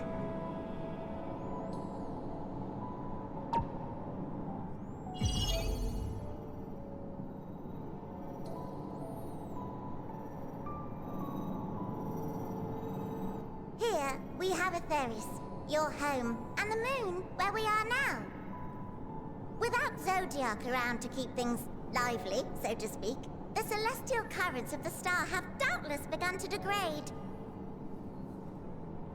A calamity of apocalyptic proportions will be visited upon Etheris, bringing an end to all life. Very sad, that. So too hath the Watcher claimed. By thine unperturbed countenance, I gather this eventuality was anticipated. The doom and gloom. Oh yes, quite expected. Imagine, if you will, that Etheris is a delicious carrot that I've forgotten to eat and left out in the midday sun. The most earnest wishes or prayers will not stop it from rotting to the core. So sadly, there's nothing to be done but to abandon said carrot, Etheris, in case the metaphor is lost on you, to its grisly fate. And this moon will serve as the vessel to deliver us to a new home. Just so! We will gather up as many people, supplies, and resources as our stores will hold. And then, once everyone is aboard, it's off to another star. Easier said than done, admittedly, for one does not simply hop from star to star on a whim, which is precisely why we've spent countless years constructing the most propulsive of propulsion systems. We ought to make it to our destination in 2 shakes of a rabbit's tail.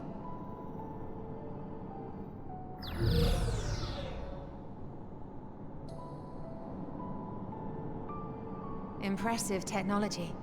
I dare say it is beyond anything we have ever seen. No need to shower us with praise. All we've done is faithfully carry out the instructions left to us by Hydaelyn. Back in the old days, when she was still just Venar, she was dedicated to the study of the world and its inner workings. And the Watcher, the real one, not the simulacrum you met, was one of her fellow researchers. We and this wondrous vessel masquerading as a moon are products of their knowledge and know-how. There's certainly more to you all than meets the eye. Might I ask where exactly you intend to take us? We identified a few promising candidates for resettlement some time ago, but we cannot guarantee that they are fit for habitation. Moreover, the ship can only travel in short bursts. We intend to go down our list, hopping from star to star, until we find one suitable for resettlement. No need to worry, though. The vessel is being refurbished with accommodation for an extended stay as we speak. While we did have to rely upon outside help to determine what amenities were essential, I dare say we have risen to the challenge. Help? From who? From you and yours! Who else? Each time we woke to perform regularly scheduled maintenance, we were greeted by the resources you sent us. What better way to learn about preferences and proclivities of our present-day charges? Ah, but you're still adorable little children. Perhaps your elders were responsible for the deliveries? Yeah, about that. I'm not sure what led you to conclude otherwise, but I can assure you that we are all grown men and women. And I very much doubt my elders know this place exists, much less how to send you so much as a starlight missive. What? Then who in blazes let you on my moon? I did, myself, with the help of a evil dude in a robe. I had nothing to do with Zodiac's death. Herself led you here. Hey, kind of neat, right? You don't say. Well, that's really not children. Then why are you so small and stunted? Like little baby carrot people. I'm actually pretty tall, all things considered, Well, compared to most Amarottians people. were a great deal taller. In the present day, persons of such prodigious size are exceedingly rare. So, you're saying everyone's not like the Watcher?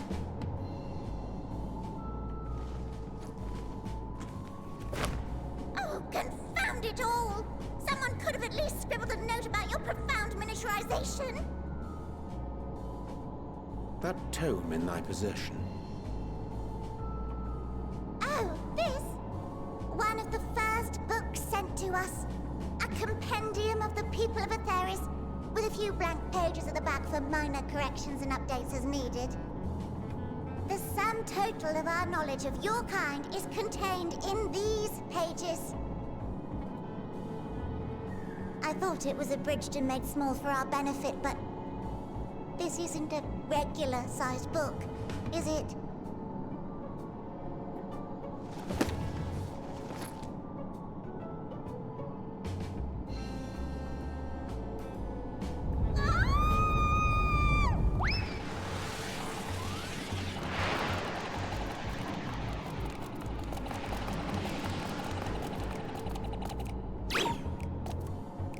Building way, can you hear me? Yes, we're all very busy. Change of plans. I need you to rebuild the domiciles at 1/3 the scale. All of them. Yes, all of them, and but me no buts. See to it with all speed. Perhaps you could tell us a bit more about your terrestrial collaborators. Yes, in due time. But first, I'd like to hear more about you, if it's all the same. I'd rather not risk any other complications due to outdated knowledge of our passengers-to-be.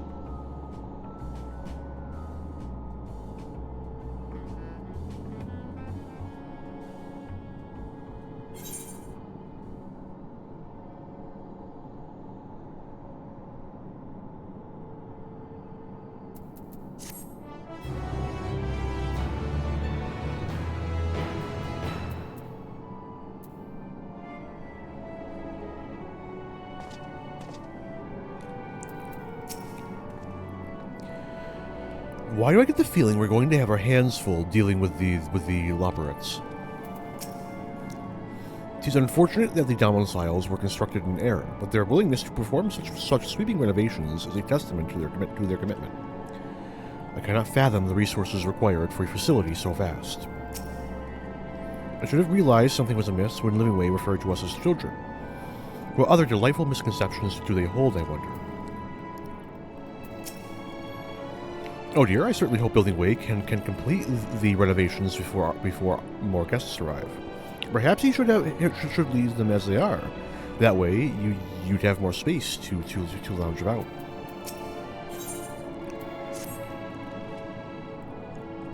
Right then, now that you're here, we need you to teach us all about all you can about your people, and quickly.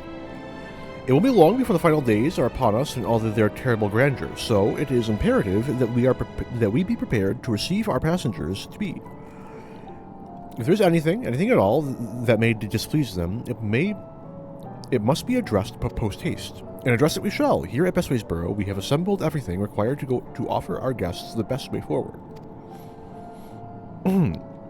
We have produced myriad amenities we understand to be essential for day-to-day living, and I wish to hear your opinions on them. I'm sure you've all worked up an appetite, so why don't we start with foodstuffs? Meet me at the Caratorium, and we'll see about filling your bellies.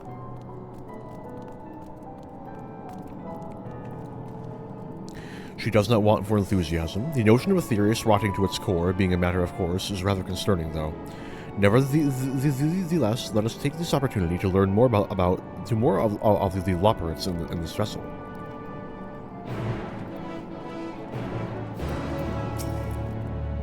Oh dear, oh no, Lamau. Already read that.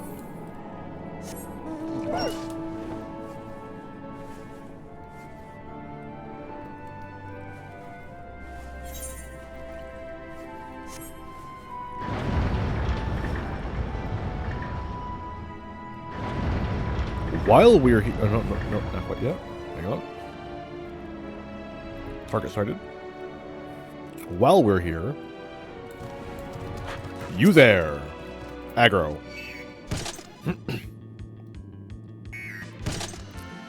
It's the Final Fantasy IV music.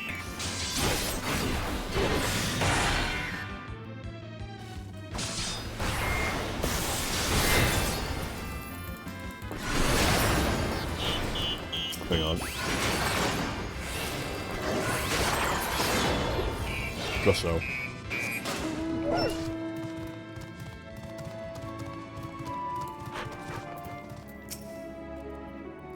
You're a lot smaller than we expected, but I trust you still have large appetites, yes? Given their earlier confusion regarding our size, I cannot help but wonder if they even know the first thing about us. Am I the only one who suspects we're not going to find anything edible here whatsoever? Hast thou spied the peculiar sentinels patrolling the vicinity? Approach them with caution, or better yet, not at all, for they make no distinction between friend or foe.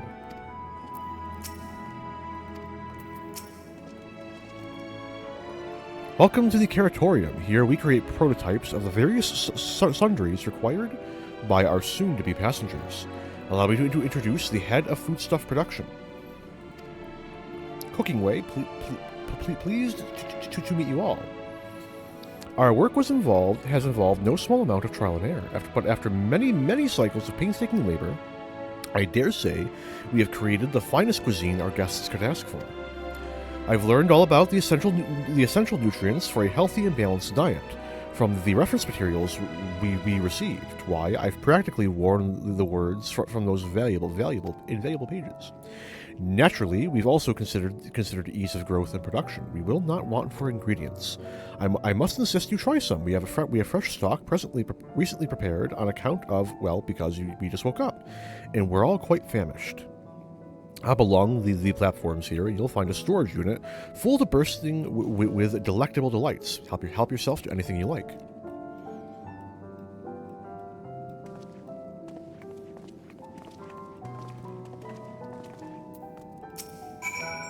I'm eager to hear what you think of our work. I'm sure there's some small room for improvement, but I'm confident you'll be satisfied. One serving is never enough. You'll be back for seconds and thirds, I'm sure of it. Hang on, there we go.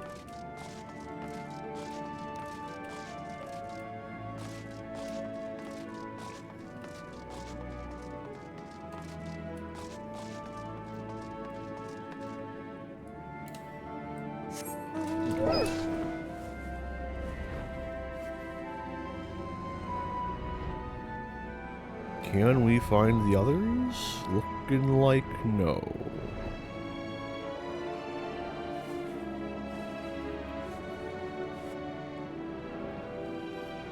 Right. It was worth the attempt.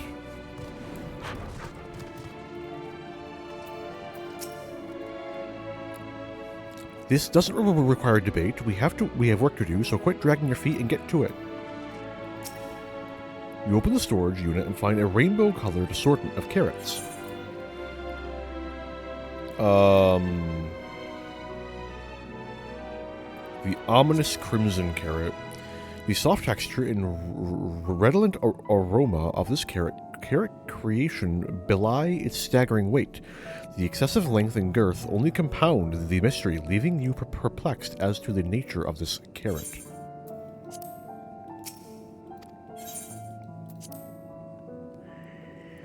From frond to tip, no scratches or blemishes mar this immaculate specimen. Nevertheless, if not for its excessive length and girth, one might think it was an ordinary carrot.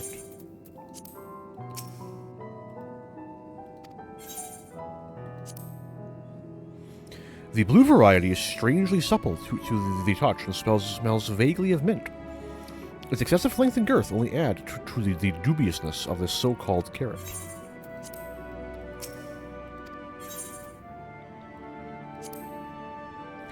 While it has no peculiar smell to speak of, the yellow variant is unusually light and springy. These qualities, together with its excessive length and girth, would lead anyone to question whether it is indeed a carrot.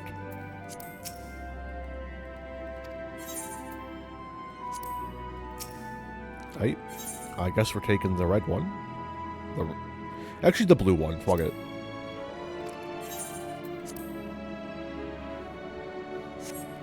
On second thought, you elect to simply take an obscenely large carrot for now. Due to its bizarre qualities, it would be prudent to ask Cookingway whether it is safe to eat first.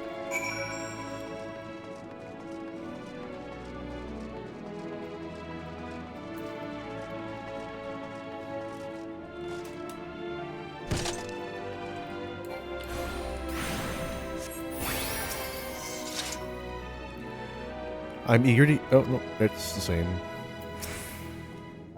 So, did any of our selections set your mouth to watering?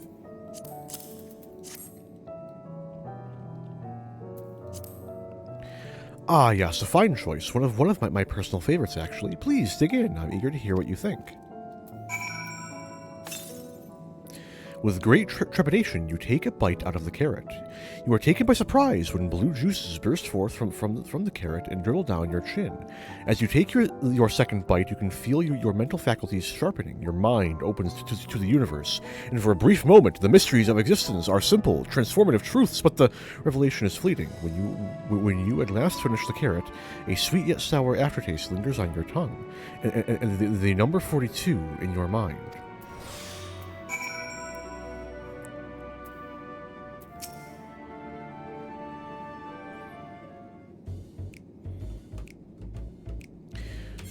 What did you think? Unlike anything you've ever tasted, yes? The Philosopher's Carrot improves my mental fortitude, something of a shock at first bite, but it's well worth the enhanced powers of cognition. We have plenty of other varieties too, bleeding carrots to improve blood flow, dream carrots to help with sleep. You see, we have carrots for every occasion. These carrots are extraordinary.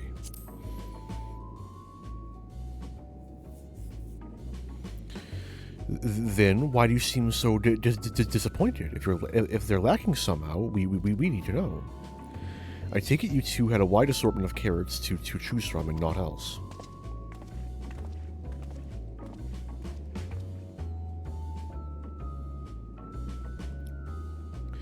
If I may ask, what exactly did these collaborators share with you about cuisine on Aetheris? Surely you are aware we have an abundance of dishes and foods you could emulate. Of course we are. But, well, it was only quite recently that we established contact. Even holding a conversation was a struggle at first, so imagine our surprise when they sent a mountain of books and documents with no clear instructions. The sheer amount of information was overwhelming. If it wasn't for that encyclopedia I found, we would have been at a loss where to begin. And so we decided, rather than divide our resources to prepare a variety of middling and potentially unsatisfying meals, it would be far more efficient to devote our efforts to the production of a single perfect food. That's all well and good, but man cannot live on raw carrots alone. Have you considered cooking them? You mean steaming, boiling, roasting, and the like? I suppose we could prepare the carrots in other ways, but our primary concern was efficiency, and what's more efficient than sinking your teeth into a carrot fresh from production? A rather strange approach to take for one named Cooking Way, isn't it? Well, technically speaking, Cooking Way isn't my given name. When first created, we were all named in the old tongue, you know, the otherwise impenetrable parlance the Watcher speaks. After we received a great tome of words, a dictionary that is, from our collaborators, we learned your language, adverbs, gruns, persistent continuous verb conjugations, just the basics. Then we found the terms related to our given tasks and used them to form new names. Aren't they helpful? No, not really, but it does explain a great deal. Wherefore dost thy kind deem such a change necessary? When the rest of your people arrive, we want to be certain they understand immediately what each of us does. You'd never be able to pronounce our original names anyway. I see. I hope our critiques, such as they are, were helpful to you. Though, if you should decide to preserve flora and fauna from Aetheris as well, you would be able to offer the passengers a more balanced diet. Until such a day, one I pray comes sooner than later, it would appear there is naught but carrots on the menu.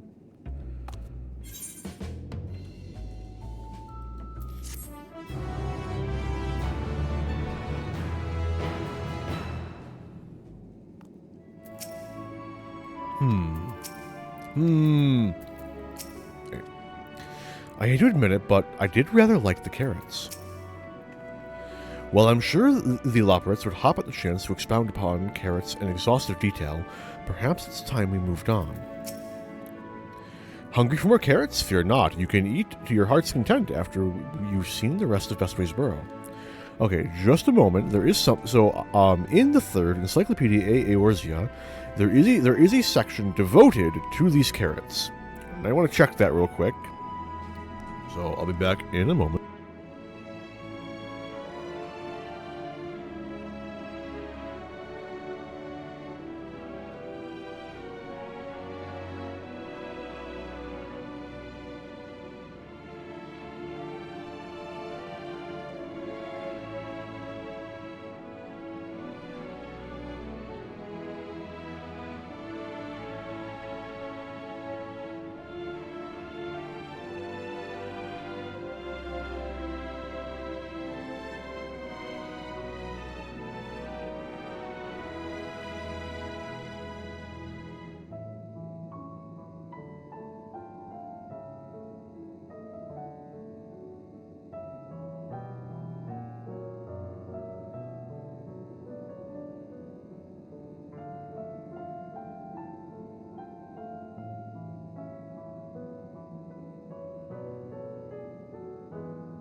I found it. Okay, the orange one is the carrot of happiness. The creme de la creme of carrots, this prodigious nutrient-rich cultivar is both physically and spiritually fortifying. Loporrits insist that the feeling of contentment it inspires is sublime. The blue one was the philosopher's carrot. We did hear about that. There's a brownish one, the iron carrot. Something of a companion to the philosopher's carrot, the iron carrot is claimed to stimulate physiological functions and allow for impressive feats of physicality. According to one Loporrit's testimony, I feel stronger. Anyway. The bleeding carrot. The unsettling cultivar evidently makes one's blood silky smooth. Whether this has any real effect on blood flow or anything else for that matter remains up for debate. The dream carrot, which appears to be kind of whitish in color. Imbued with a natural sporific, dream carrots not only assist Loporrits in maintaining a regular sleep schedule, but are also said to improve the quality of their rest. Then there's the brighter orange carrot. The product of a spontaneous mutation, these golden carrots bring fortune to those who devour them, or so the Loporrits believe, and that is enough. And the final one, the liquid carrot. Designed for those who cannot be bothered to chew, this carrot's viscosity and texture are similar to that of a pureed vegetable beverage. So, very nifty. Putting away the book now. I'm gonna sit there until stream is over. I'll put it back on the shelf later.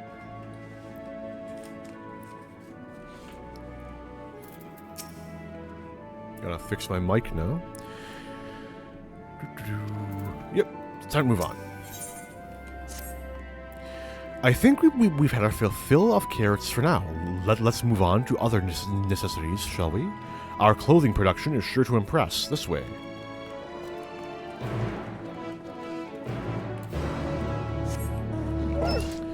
If I had the Beast Tribe mount, I'd use that, but I'm good. I think I'm actually, how close am I for the currency? Oh, I could literally get it right now, I think. I'm good.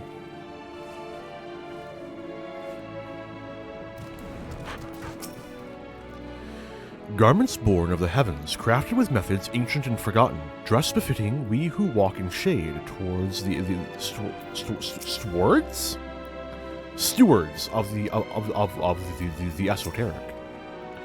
Do you suppose the clothes they prepared will be grossly oversized as the carrots? It's hardly sun-silk tapestries, but perhaps we'll be pleasantly surprised. Here we are, the apparel production station. We've chosen to employ more traditional methods for this task, creation magics. Hydaelyn, in her infinite wisdom, blessed us with the self-same affinity for magic her people possessed. We have other amazing talents, of course, and I know you're dying to hear about them, but I will regale you with the details another time.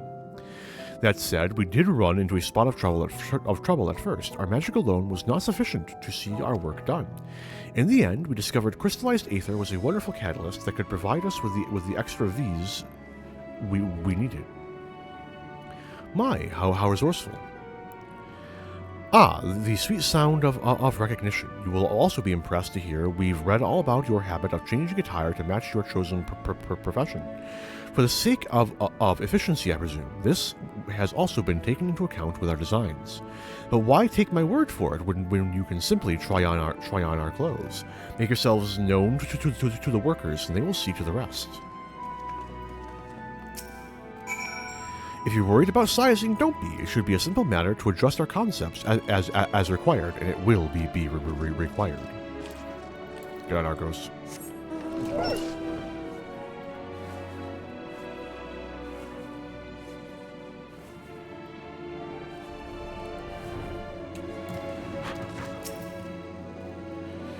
Ah, it's you. One of the visitors from Aetheris. Goodness me, mapping away wasn't kidding. You really are smaller than the Watcher. All right, you're here to try on a set of clothes, yes? What would you have me fashion for you today? Fashionable yet refined. Fashionable, right. This will only take a moment.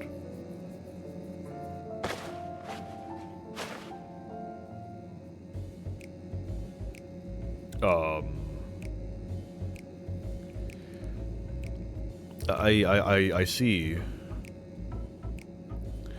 There we are, all finished.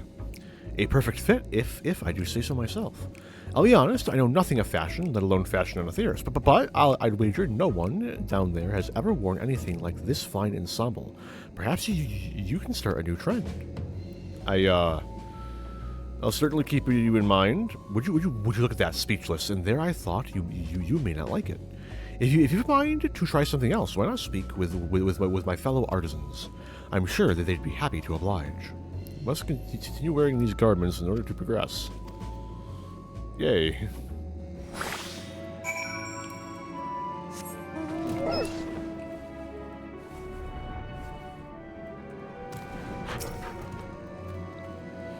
No one said you'd be coming. How can I help you? You wish to try my clothes? Really?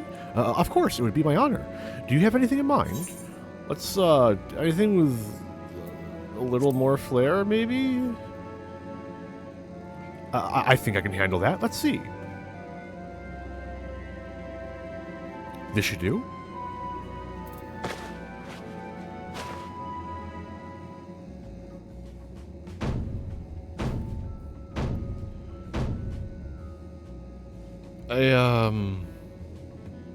The leopard print is definitely a choice.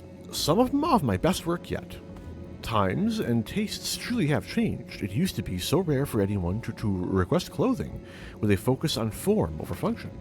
Thankfully, I had a spare concept for robes made using a different fabric. I think it looks rather fetching. I was worried how the concept would turn out, but then, but when put to the proof, well, I was worried how the concept would turn out when put to the proof, but it looks stunning on you. Won't you go and show a living way? I'm sure she's eager to see what we've come up with. Of course I do. The Thaliac gauntlets really tie it together, you know?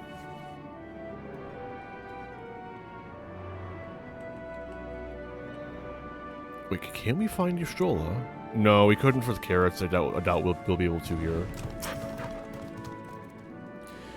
My, don't we look splendid. The result of much trial and error, but I know quality work when I see it. Shh, you needn't speak. I can see your adoration for the moon and wee loprets in your eyes. No doubt your friends will feel the same having sampled our creations.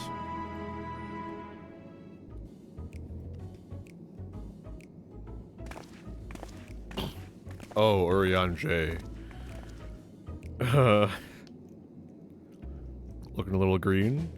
Sorry to have kept you waiting. They insisted we sample all of their concepts ere we returned. Verily, 'tis an ensemble most becoming.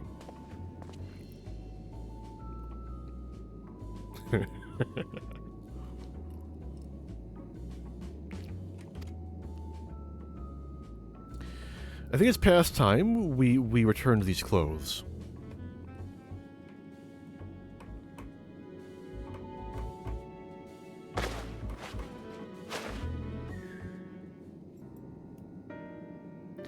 I was so confident our garments would meet with your approval.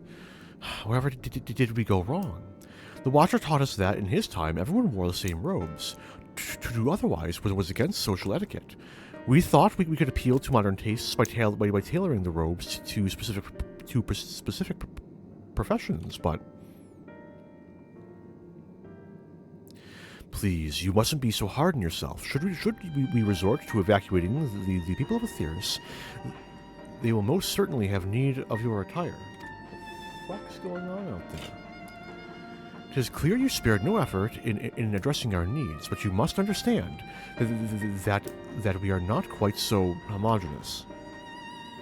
Speaking for myself, what I wear now better suits my tastes, even if it is of inferior make.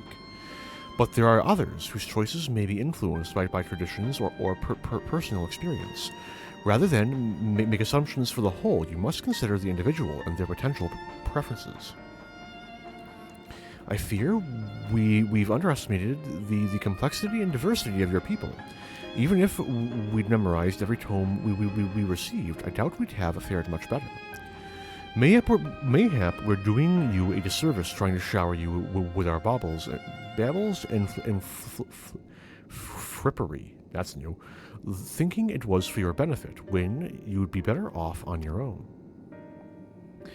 There are some who might agree, people who prefer to keep others at arm's length, even when they know they shouldn't. As one such former fool, I'd like to ask you a question. This plan to evacuate and escape the final days, did it account for the reflections of the source as well? Not that I'm aware of. We were born of Hydaelyn's love for Aetheris, and the salvation of the people on that star, and that star alone, has ever been our aim. Surely it's better to devote ourselves to saving one world, than to divide our efforts across 14 and risking failing them all. I suppose you're right. Livingway, might we have leave to explore Bestway's burrow unattended? You have given us much to think about. Why, certainly. Until later, then.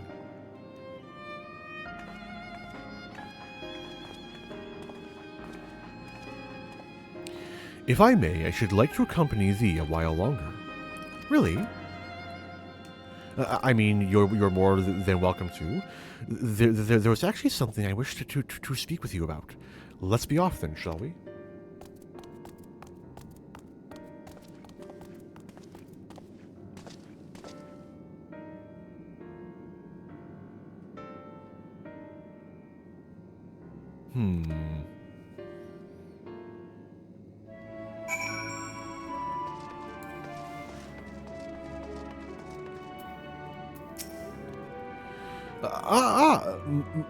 My apologies. I wasn't trying to spy or anything. Everyone's been talking about the visitors coming from Aetheris, and I wanted to see what all the fuss was about. I was excited at first, but now I'm worried. What if the people of Aetheris refuse to come? What if we can't save them? It's clear we've made a mess of things. But wait, you still haven't visited the domiciles. Once you see them, you'll understand how wonderful the moon truly is. I'm sure of it. I'll be waiting for you by the teleporter near the entrance. Oh, and the name's Growing Way, by the way. See you soon.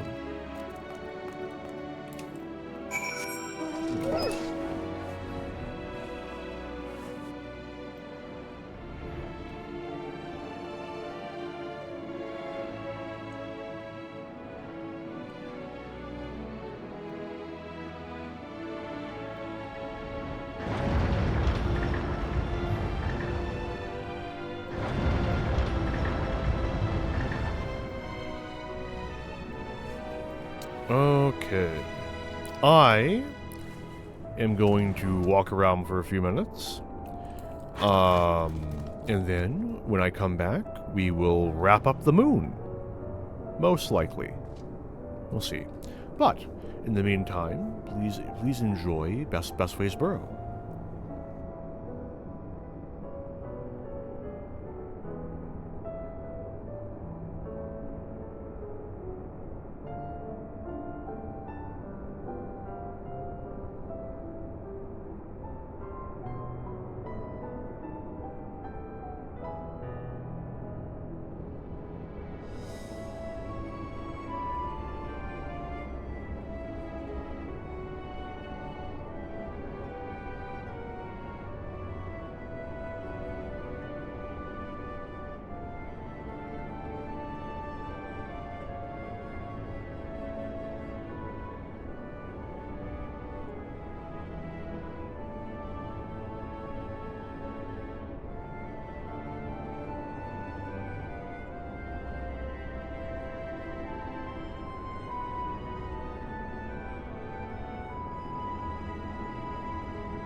I'm back.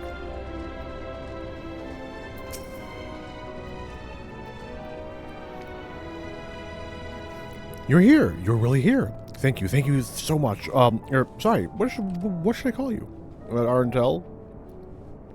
Arentel Malfren, eh? Crikey, even your names are amazing. Well, Arentel, we'll be using this teleporter to enter the residential area. Whenever you're ready. Let's go. Moon housing win, Yoshi P. Ready in the teleporter.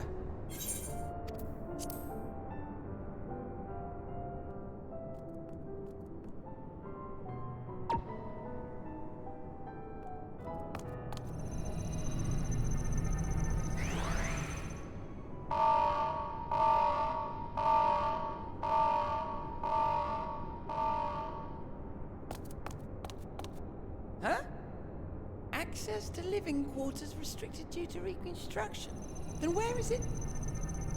Oh no!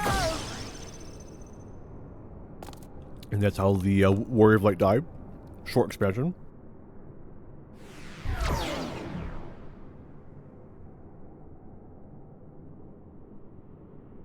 A private audience, as thou didst request, for reasons I know not.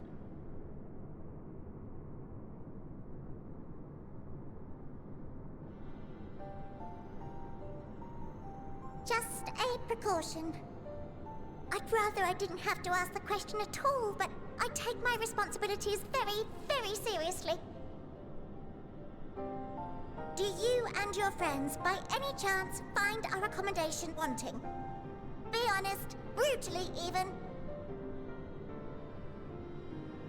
'Twould be ungracious of me to belittle the efforts of thee and thine. Lovely sentiment, really. But the disappointment is writ plain on your comrades' faces. It's all the more frustrating since no one will come out and say what they find wanting.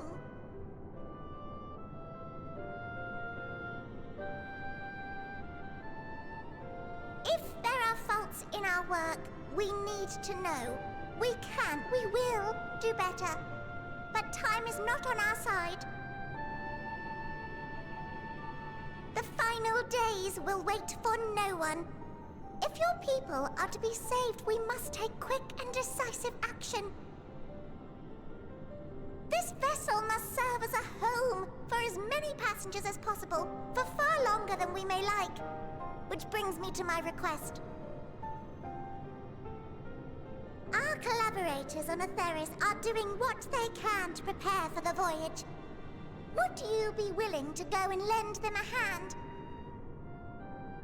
Having seen the moon for yourself, you could speak to its many splendors, learn what else they might require, and assuage whatever concerns they have.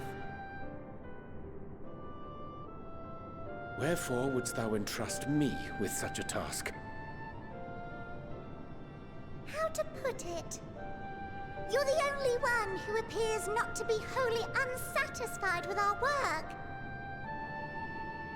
Or quite good at pretending that's the case, at least.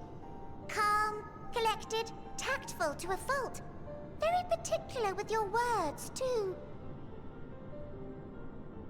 You understand that, in the face of great danger, one cannot pursue perfection at the expense of practicality. The difficult choices must often be made for the greater good.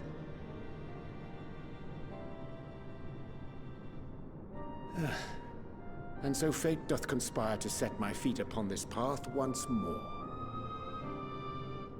Literally every expansion of the Storm Squad. Ah, idle musings. 'Tis no trifle thou dost ask. Yet full well do I understand the urgency and necessity.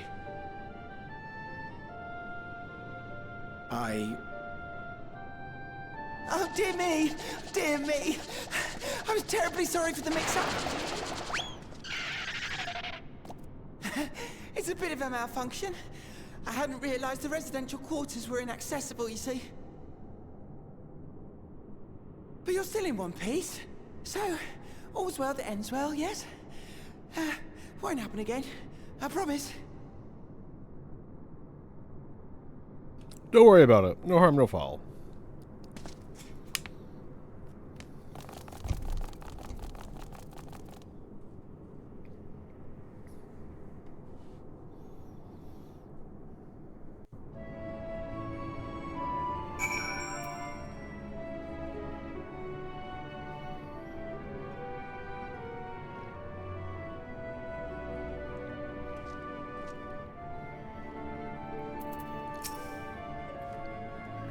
Gosh, that was embarrassing. I promise to be more careful from now on. Since the residential quarters are closed for now, I've rerouted the teleporter to allow travel between floors instead. Hopefully it proves useful in the meantime. A shame you couldn't see it, though. You really would have liked it.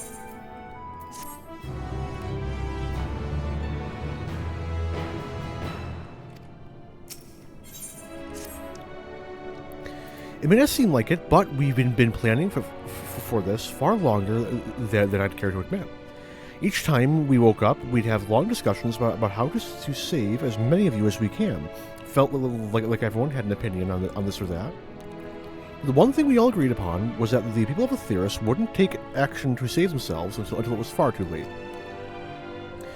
That's why we're striving to make the moon a vibrant, magical place they'd hop at the chance to visit, rather than waiting for the flames of oblivion to get them off their tails and force them to accept our invitation. The residential quarters may not be up to the necessary standards just yet, but there are plenty of other places worth seeing. You've already had a look around the Curatorium, but wait until you see what's waiting for you at the east end of the borough. Follow me.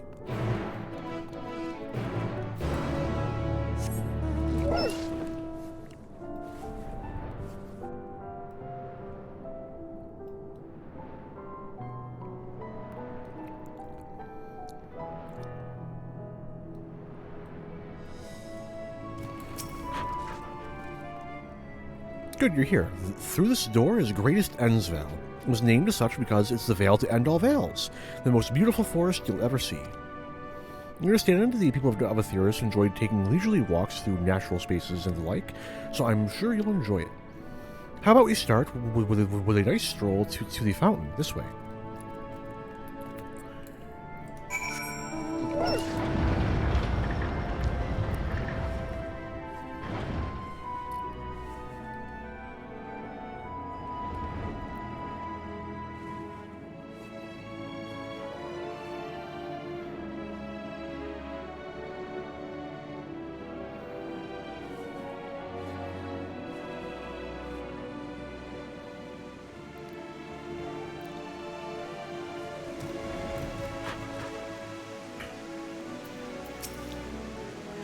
So, what did you think of the forest? Isn't it positively pleasant, simply sublime? I couldn't see the forest or the trees. I didn't see any... Wait, you don't mean that those crystals out there are...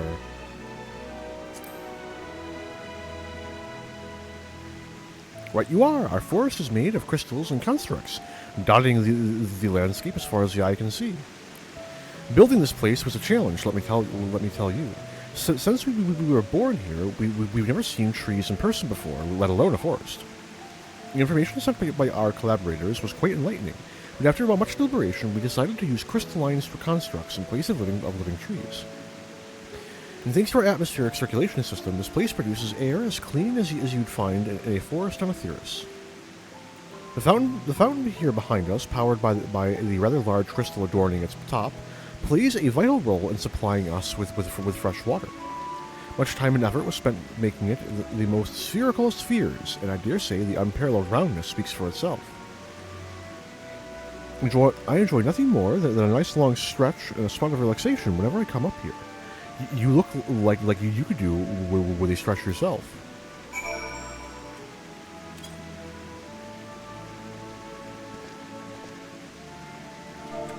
S-T-R-E-G.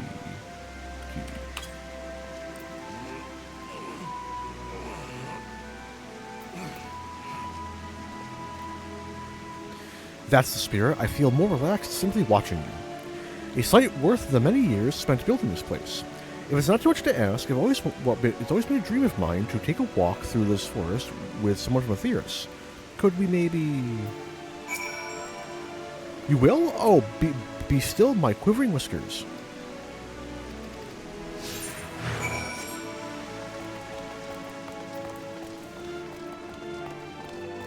Less of a walk, more a jog. I don't feel like adding half an hour to the stream for fucking walking. I was thinking, Arentel, that I could be more helpful to you by teaching you a little about the moon and what it is we do. When we were first created, the moon's sole purpose was to hold Zodiark, and there was absolutely nothing to be found here. Eventually, Hydaelyn gave us our first task: furnish the moon with propulsion systems capable of facilitating travel to other stars. It sounds impressive, and I suppose in some respects it is, but it was only possible thanks to all the knowledge Hydaelyn shared with us. We also had a lot of time to get it done, 6,000 years give or take. But anyway, let's keep going.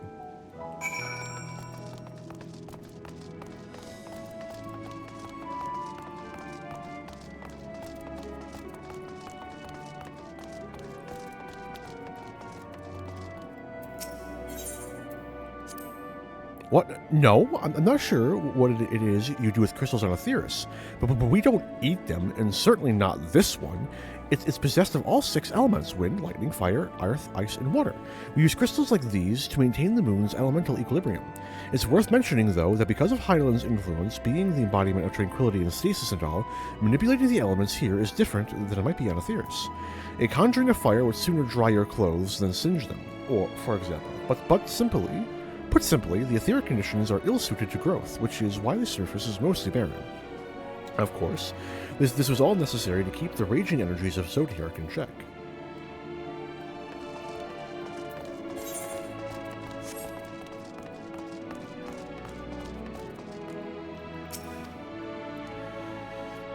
This may come as a surprise, but we didn't begin building the habitable areas until after the propulsion systems were ready. Considering how long it took, I wish we'd started sooner. Who would have thought we'd need 4,000 years to make all this? It certainly wasn't work you dare rush, either. We had to create infrastructure and countless supporting systems, some of which wouldn't be operational until hundreds of years later. And then there was the brief period where our productivity came to a screeching halt, when the bizarre red satellite was sent up from Aetheris, the Algan's mischief, I think. We thought maybe some new nefarious actor was colluding with Zodiark. All we could do was stand by and brace ourselves for the worst. Thank you. I can't tell you how relieved we were when Hydaelyn informed us of its destruction. Oh yes, there was much joyous humming that day. Yeah, what a grand event that was.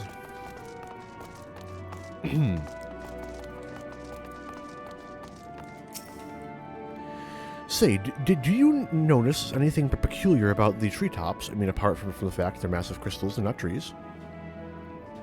I'll give you a hint. It's the golden rings emanating from the glowing spheres.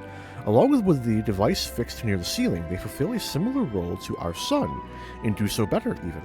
The sun and similar celestial objects in the great expanse radiate energy that is harmful to your bodies. These rings shield you from that energy, while allowing you to bathe in the perfect amount of sunlight, or rather, a close approximation of it. Pretty impressive, wouldn't you say? Oh, and if you look closely, you'll see different types of trees. Ever so slightly different curvature. Yes, indeed. This forest truly is the greatest. Uh-huh.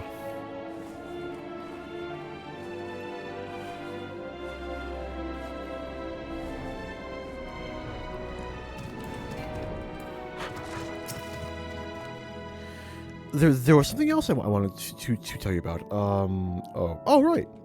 The propulsion systems and habitat facilities were completed about 2,000 years ago, and with that, the most important features were fit for purpose. Which was all well and good, except we still knew absolutely nothing about the present-day people of Aetheris. Why not go and visit Aetheris yourself, you may ask? Strictly forbidden. Were our technology or knowledge of the moon's true purpose exploited for evil ends, the results could be disastrous.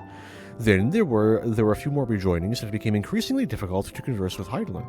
Fearful we might lose the ability to communicate with her altogether, we beseeched her to find people on Aetheris we could trust to help. We were quite fortunate everything worked out as it did.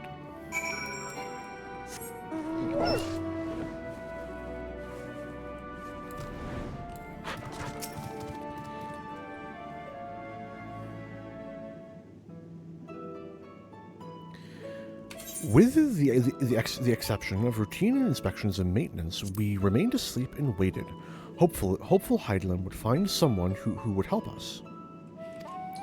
Eventually she did, and though her power was waning, we were able to speak to them directly for a short while.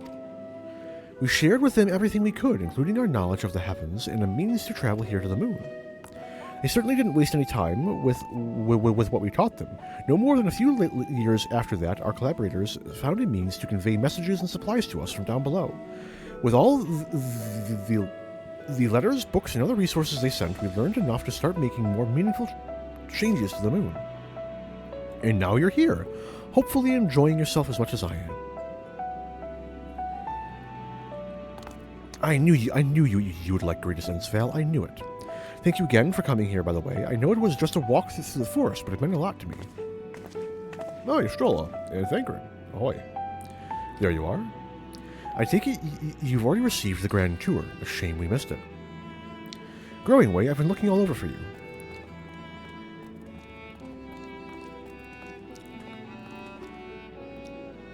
Oh, is this about the teleporter to the residential area? No, never mind that. We have more pressing matters at hand. All right. I'll be calling an emergency meeting shortly, and your attendance is required. Really, I can't imagine why you'd need me there, but if you insist.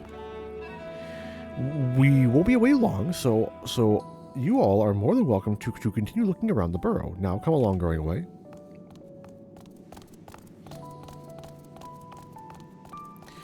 Before we arrived, you seemed to be in the midst of a rousing conversation with your guide. Did you learn anything of import?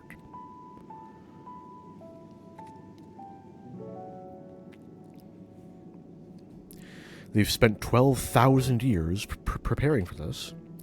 With the appointed hour fast approaching, I can certainly understand their restlessness, but still. It remains to be seen if the people can be persuaded to evacuate when there are yet no signs of the final days. What's more, the technology of this place defies imagination. I doubt there are many who would readily come to terms with living in such surroundings. Whoever these collaborators are, unless they are possessed of the world's most charming personalities or a means to forcibly evacuate people, they will meet with a great deal of resistance. Indeed, even if faced with annihilation, the decision to forsake all one knows cannot be made lightly.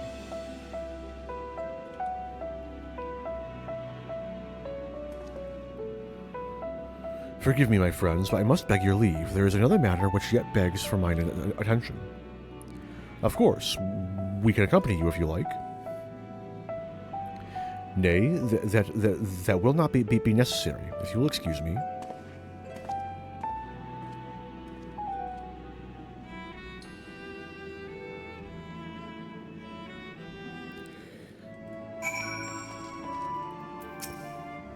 Huh. What do you suppose has suddenly tickled his fancy? It is clear now that difficult decisions lie ahead of us. Preparations for the evacuation of Aetheris is indeed crucial, but I am not yet willing to forsake our world and its reflections, and I trust I am not alone in my reticence. The final days will make brave fools of us all. Did Urianger seem strange to you? More so than usual, I mean. I know he has a penchant for keeping to his own counsel, but I'd be lying if I said I wasn't worried. Would you go and see if he's all right? Y'shtola and I will remain here and see what else we can learn about the final days. If you hurry, perhaps you can catch up to him. Urianger usually puts more effort into concealing his clandestine endeavors, or perhaps he's simply given up on trying to hide it, knowing we'll find out eventually. In any case, if he acts with good intentions, that he acts with good intentions is plain, so please give him the benefit of the doubt. Better for only one of us to go, in case it's a delicate matter. Hopefully, I'm overthinking things.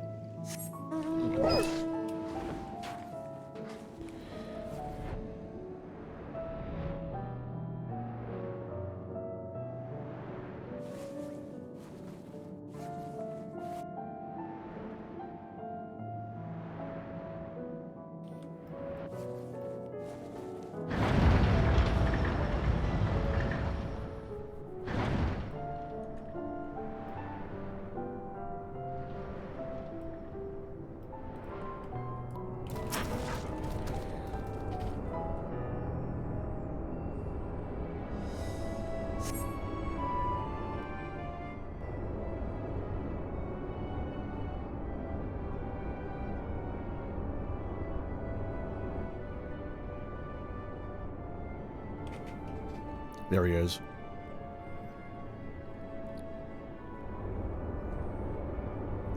Urianger appears to be heading towards the entrance to Bestway's Burrow.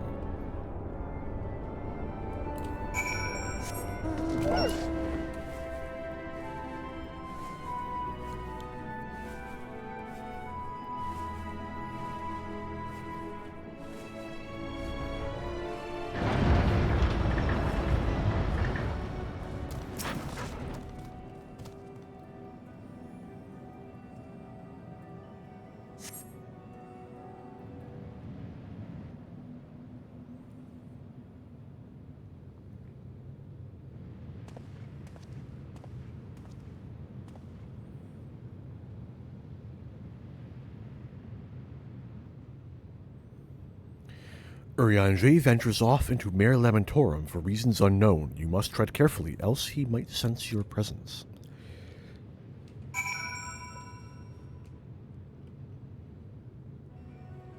You know what this means? Yep, safe distance, yada yada yada.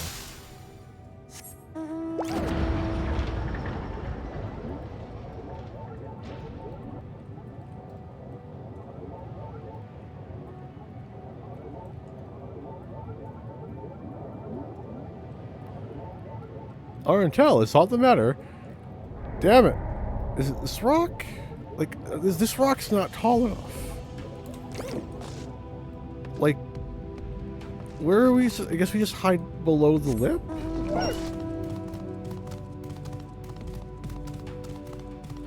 Unironically forgotten where we're meant to hide for this for the first one. No, there's no way. The lip is too steep. Where the fuck am I supposed to hide?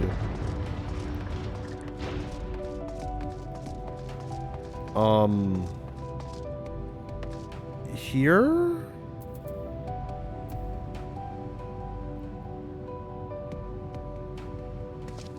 Oh, I got too close to him. Okay. Fair enough.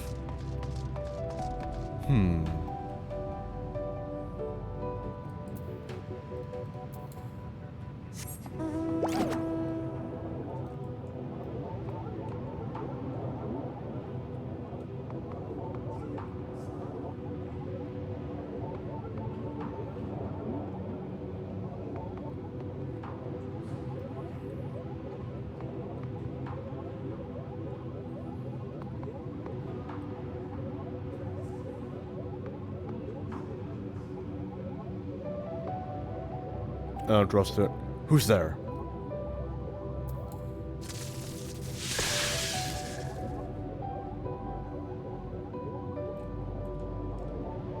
He's fucking booking it.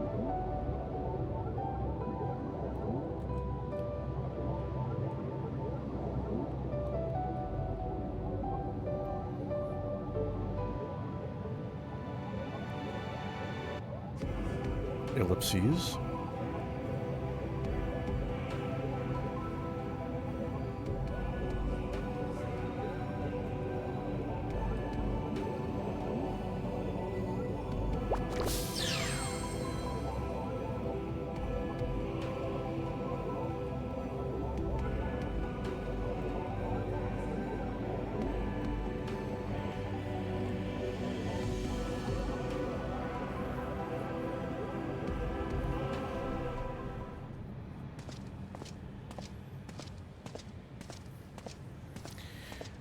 This sneaking segment actually annoys me a little bit. Like, that it exists, because Thine arrival is timely as ever. it makes no difference.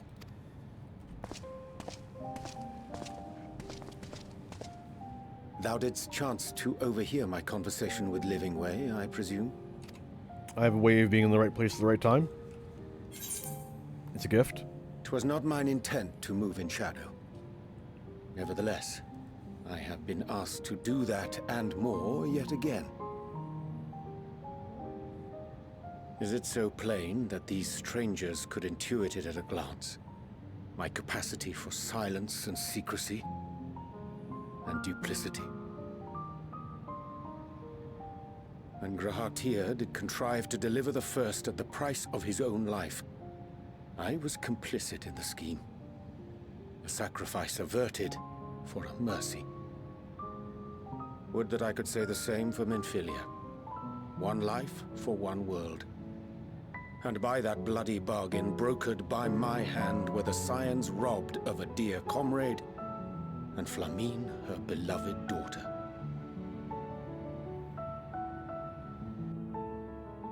Two souls, whose selflessness was beyond measure, whose resolve was unshakable. They would not be moved even had I thought to protest. But protest I did not. Far from it. I pushed them forward. No effort did I make to seek out alternatives, ones that would not demand such terrible costs. That resignation weigheth heavy on my mind, as does the memory of another lost to mine inaction. Dearest Moonbringer, who did face death unflinching, that we might secure a means to bring low the Ascians.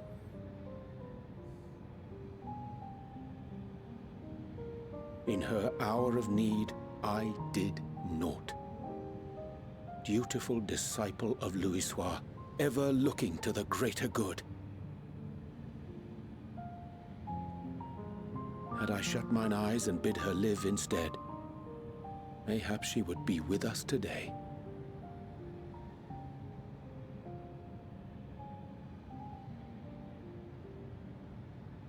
Selfish wants, born of everlasting regrets.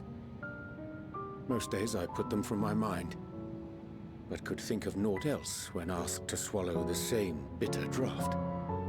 Subterfuge and sacrifice. Mayhap the right moral choice, but one I regard with great trepidation.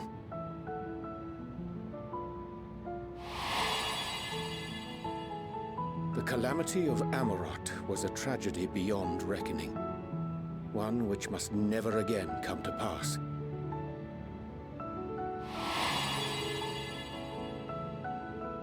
Thus must we struggle, haunted by ghosts of those we have lost, clinging to those we pray we can yet save.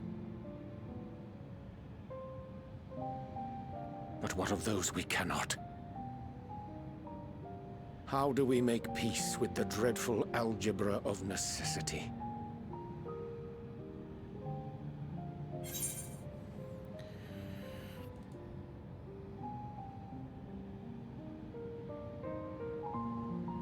Have faith in yourself and your decisions. Take heart and protect those you can. Protect well those you can. Sage counsel indeed.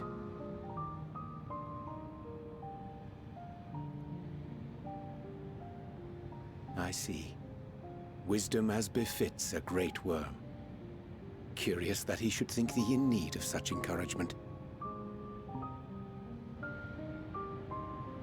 Strange. Scarcely can I remember when last we spoke alone, and so candidly.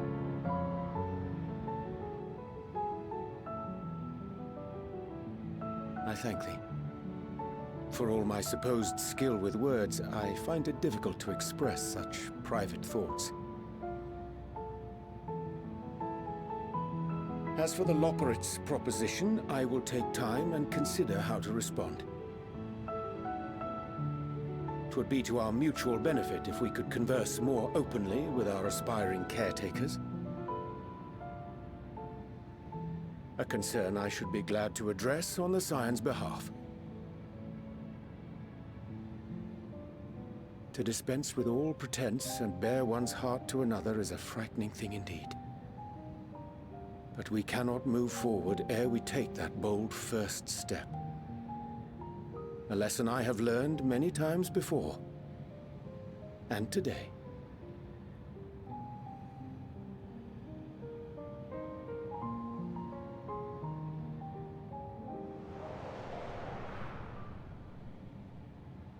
What are they saying? Curse these ears! I've heard bugger all! No matter. We've got our plans.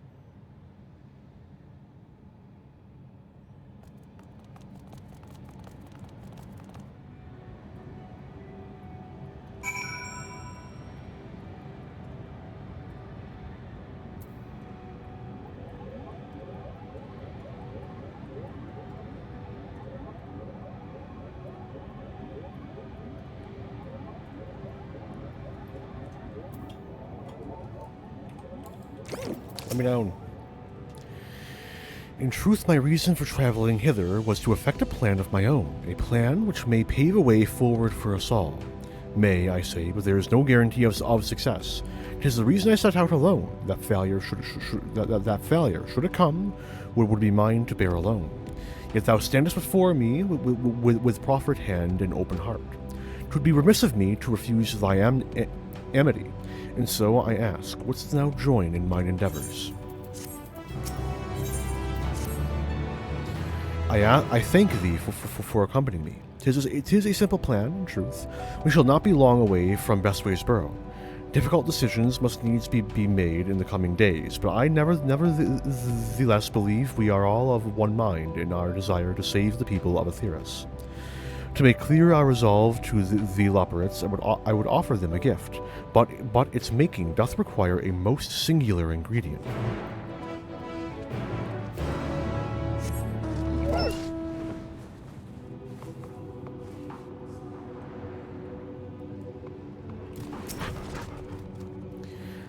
An abundance of sprongi. Excellent. I chanced to spy this aggregation when crossing Zodiark's erstwhile prison. Using a spell taught to me by the new moon, I believe these shall suffice for the gift I would fashion. The magic requireth considerable concentration, however. Might I prevail upon thee to stand watch whilst I perform the incantation? Ellipses. Urianger is wholly absorbed in weaving his enchantment. Until his work is complete, he will need to be kept safe from harm. I'm ready to fuck up some Sprongi.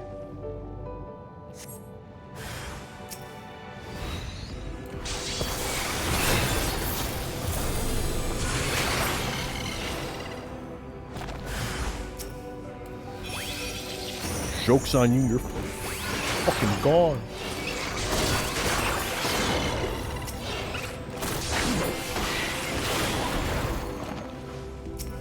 One more?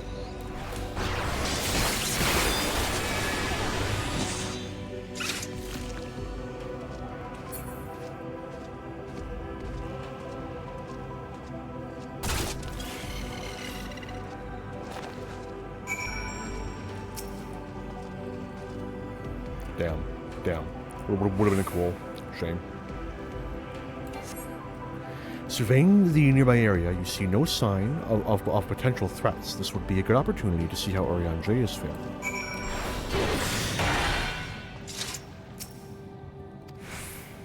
Urianger remains fixated on his work.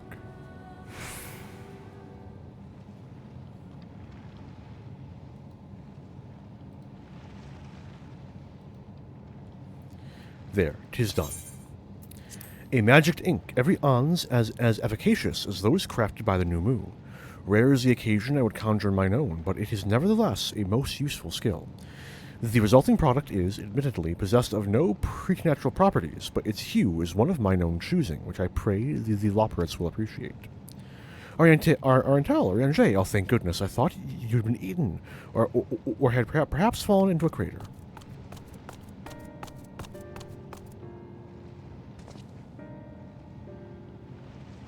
Y'shtola has been looking all over for you, Arntel. She says she needs to speak with you about something most urgent, dire even. She was also quite clear that she wishes to speak with Arntel alone, which means, I'm afraid, you must stay behind, Oriange. But worry not, it just so happens we need your help with an errand, delivering a package from the Watcher's Palace to Bestway's Burrow. It's quite large and heavy, perhaps even too heavy for we poor leopards, and we would be ever so grateful if you could lend us a hand.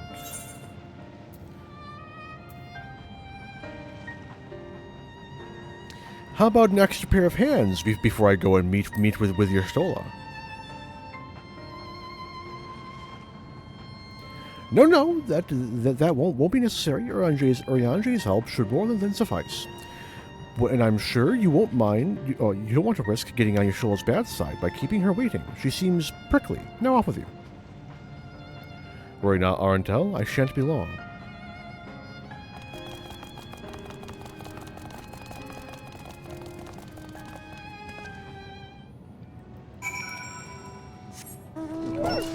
Away we go.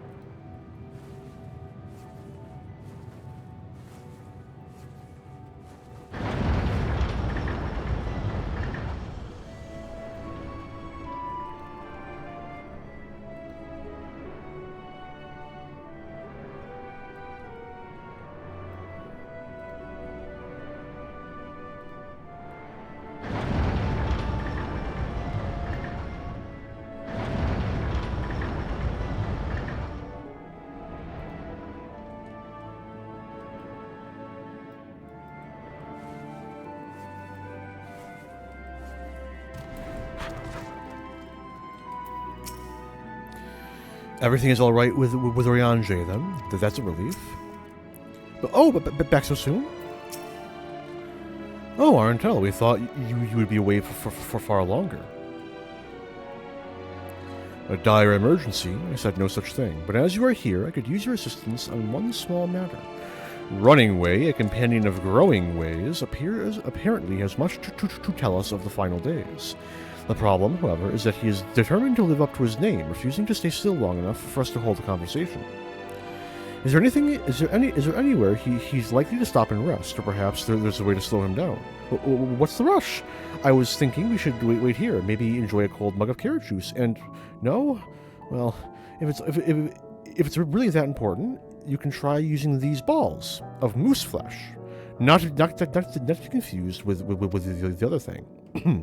Running Way's other notable feature in this is his incessant chatter, so you'll have no trouble finding him in a crowd. And when you do, try lobbing your balls at him. Crude, but if it proves effective, he was here in Greatest Endsvale when last I saw him. Let's split up and find him.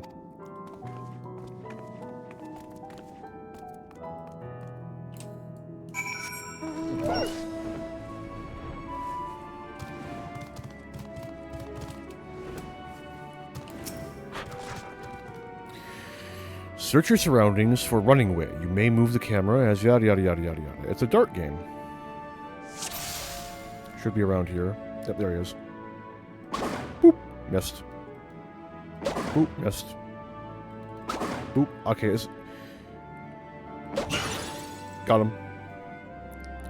Oh, that's smarts. If this was meant to be a joke, it isn't funny.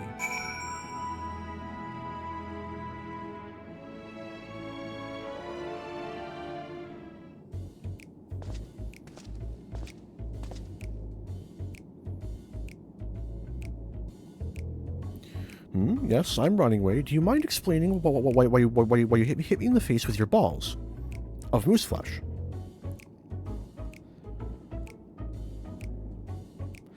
I'm highly knowledgeable about the final days. Ha! That's the most ridiculous thing I've heard since I woke up. Who told you that joke? As if we've got time to look into the final days when there's so much to do before the Great Voyage.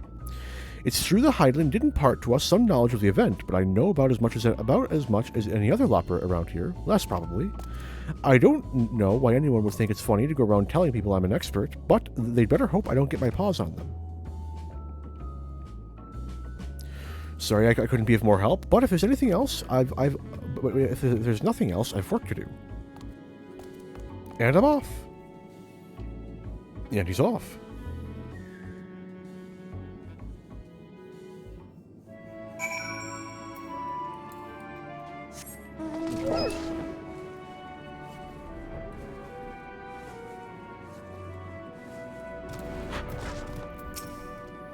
Any luck? I tried near the entrance, but there was no sign of him. Oh no! You caught him. I mean, well done, you.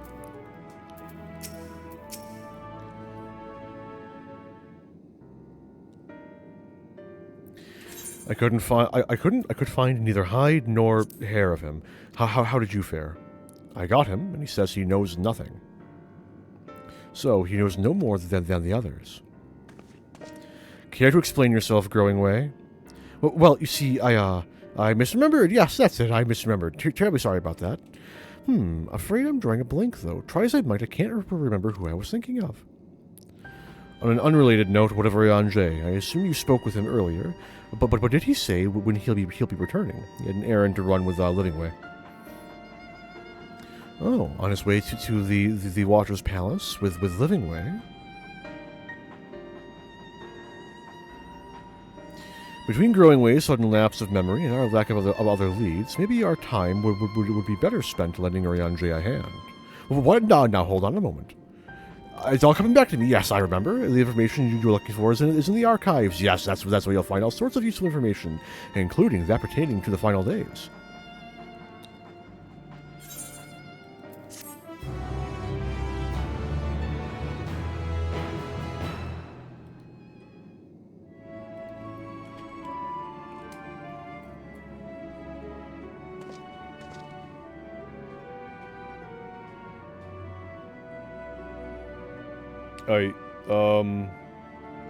I'm not finding the voice clip. I'm instead finding a lot of the joke is porn content.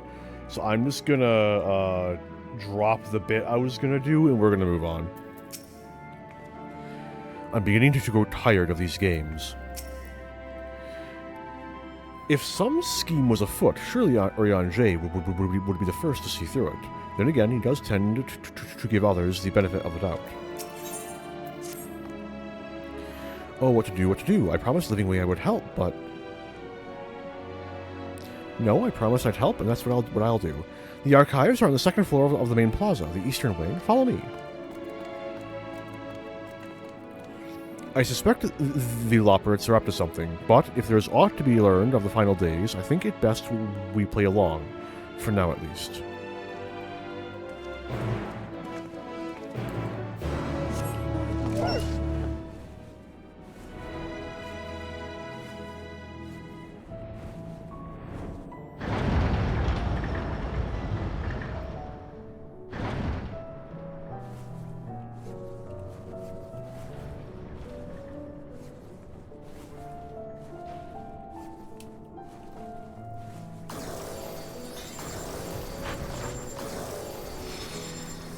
And he's really fucking up that Lopperate, holy shit. The architecture of this place is impressive, though more than a little confusing to navigate. Is it too much to ask for clearly marked exits, or a map perhaps? What other knowledge do you suppose we could glean from their archives?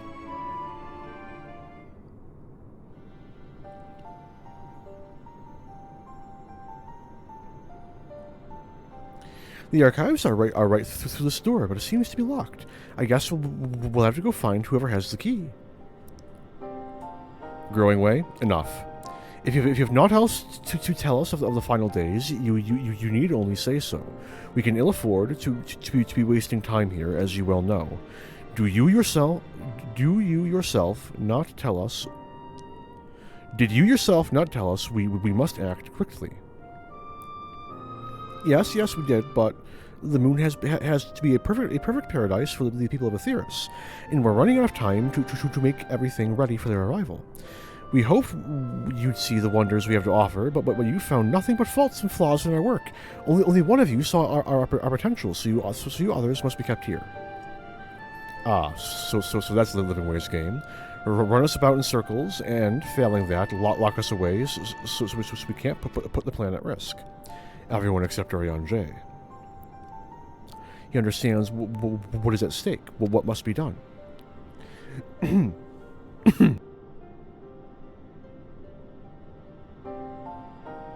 Sorry.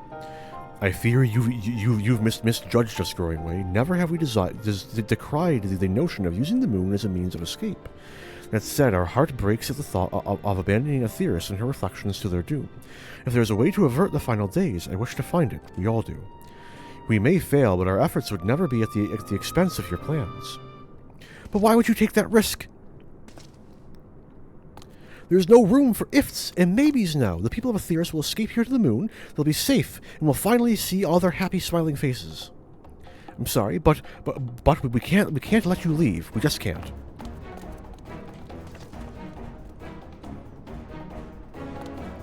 Do what you must, but try not to hurt them. I'll be back in a moment. Don't do anything rash while I'm gone.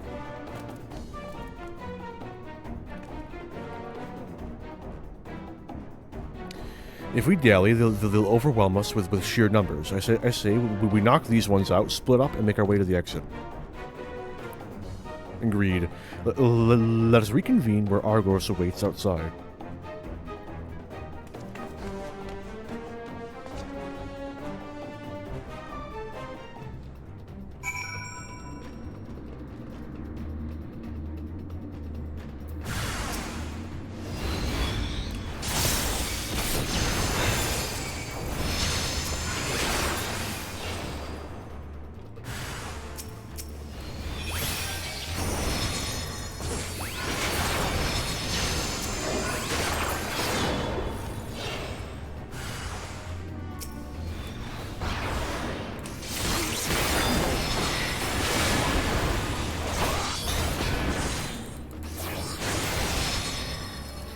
Oh, they hide the name. Oh, that's nifty. We have to save them.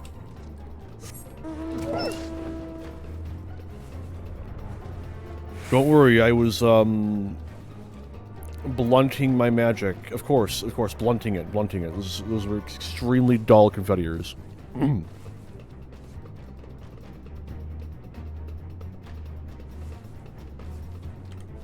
Let's adjust my seating position.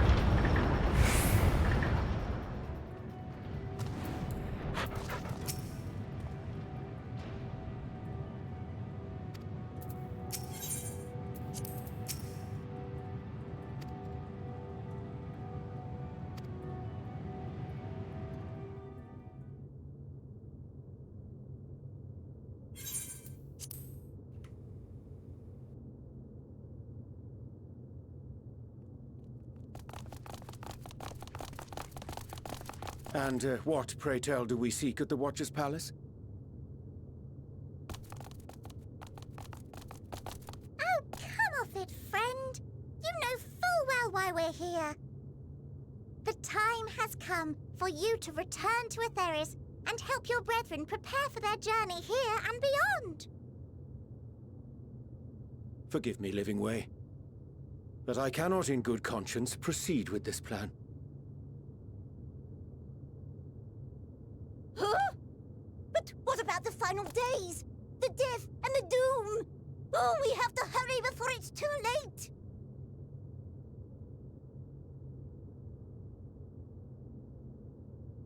Your unflagging commitment to your duty is endearing, to say the least.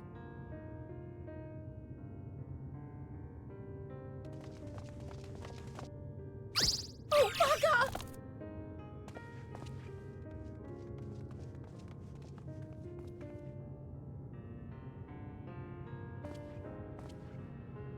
Be at ease. They bear you no grudge, nor do I. How could we, having come to understand your purpose? For millennia, you and yours worked tirelessly towards the singular purpose of this heavenly vessel's construction. An arduous feat by any measure. It is clear you have spared no effort. Why, your very names are a testament to your dedication.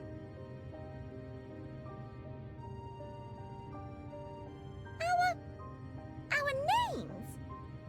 I'm not sure I understand what you're getting at.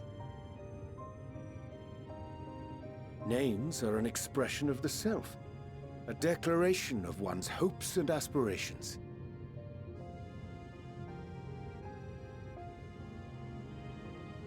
Your use of contemporary, uncomplicated nomenclature doth ensure clarity of purpose. There can be no doubt that your love for the people of Aetheris is boundless and pure.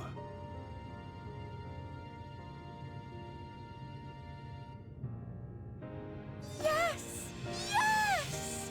A most mellifluous phrasing! We Loperids were born of Hydaelyn's love for Aetheris. That shining, shimmering blue jewel, brightest star in the sky, brimming with life and possibilities. For as long as I can remember, I've toiled in anticipation of the day when this vessel might be needed. All I've ever wanted was to meet those she cherished so dearly, to serve and serve well. That goes for all of us, don't you see? So help us. Help us help them. Lead them here where we can keep them safe. If there's anything wrong with what we've built, we'll fix it. We'll make it right.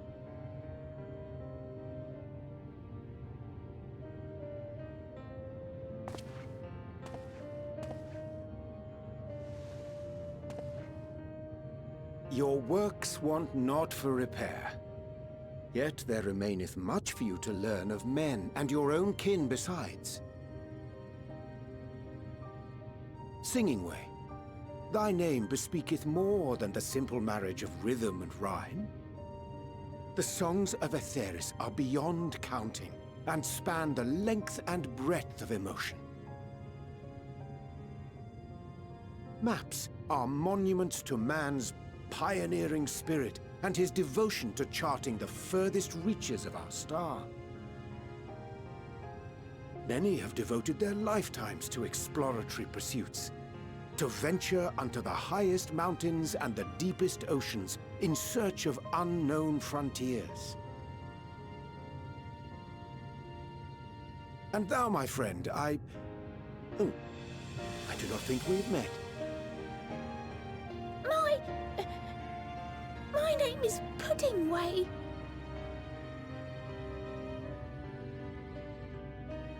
Puddingway? Yes, indeed. A name of deep and abiding significance, I'm sure, but one perhaps better communicated through delicious deeds than tasteless words. A judicious application of fey magics at a later juncture may be appropriate.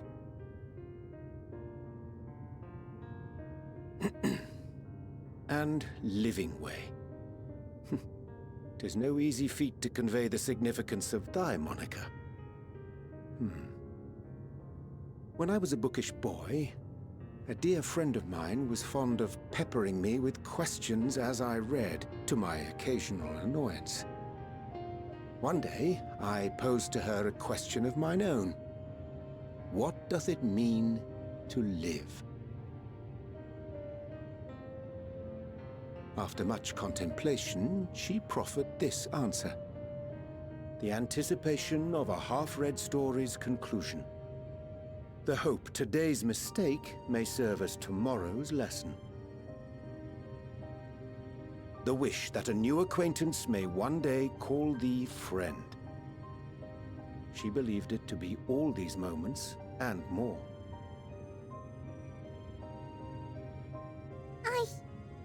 I want to understand, but I, too, still labor to find mine own answer. 'Twould be my pleasure to assist you and yours in embarking on a journey of self-discovery and enlightenment.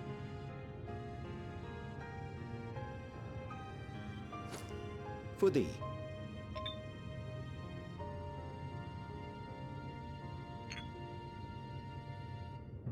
Ink as blue as the waters of Aetheris. Made in haste, though I assure thee, the quality has not suffered for it. The people need not be persuaded by honeyed words.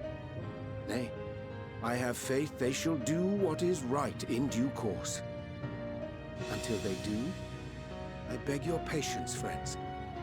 And with that ink, let us fill the empty pages of Livingway's compendium. An open exchange of ideas will surely afford you all a better understanding of modern man, and with it, ideas for improvements and renovations. But more importantly, it shall empower us to together find a way forward.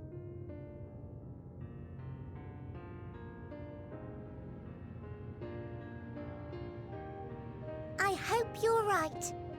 Thank you for this lovely gift.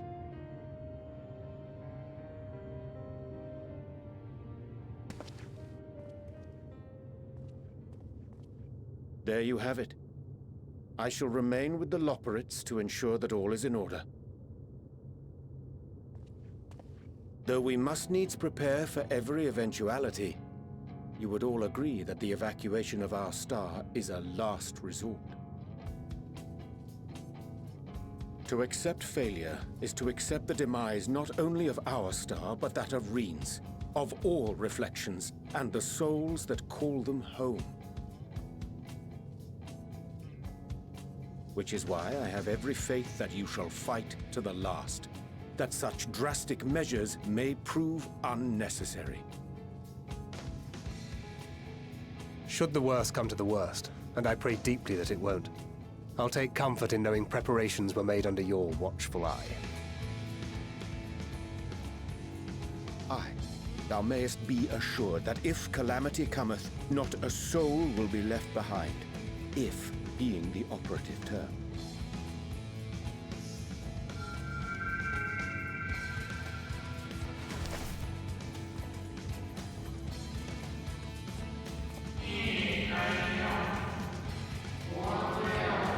That flower, how came it into your possession? Hydaelyn gave it to me, sort of, indirectly. How very like her. Guided by its light, you may come to know her true intentions, intentions which remain a mystery even to us.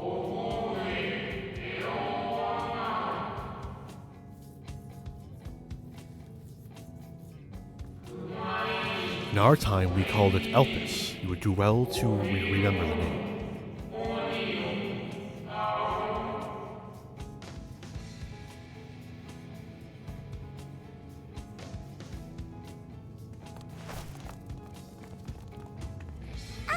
I hate to interrupt, but I feel like I need to make amends for all the secrecy.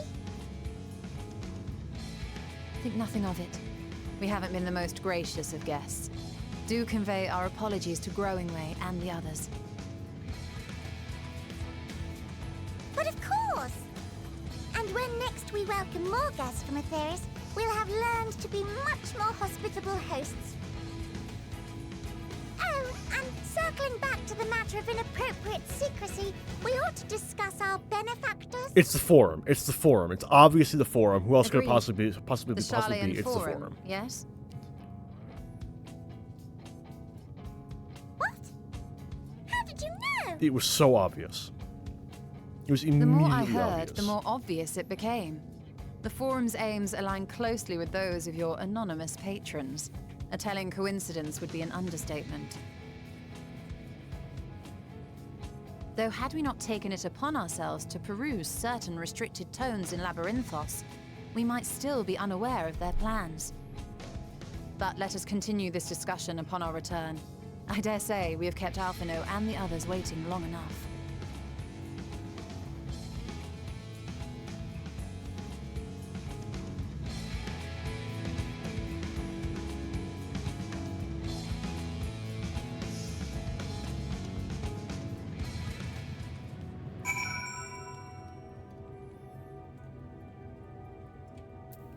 Oh boy.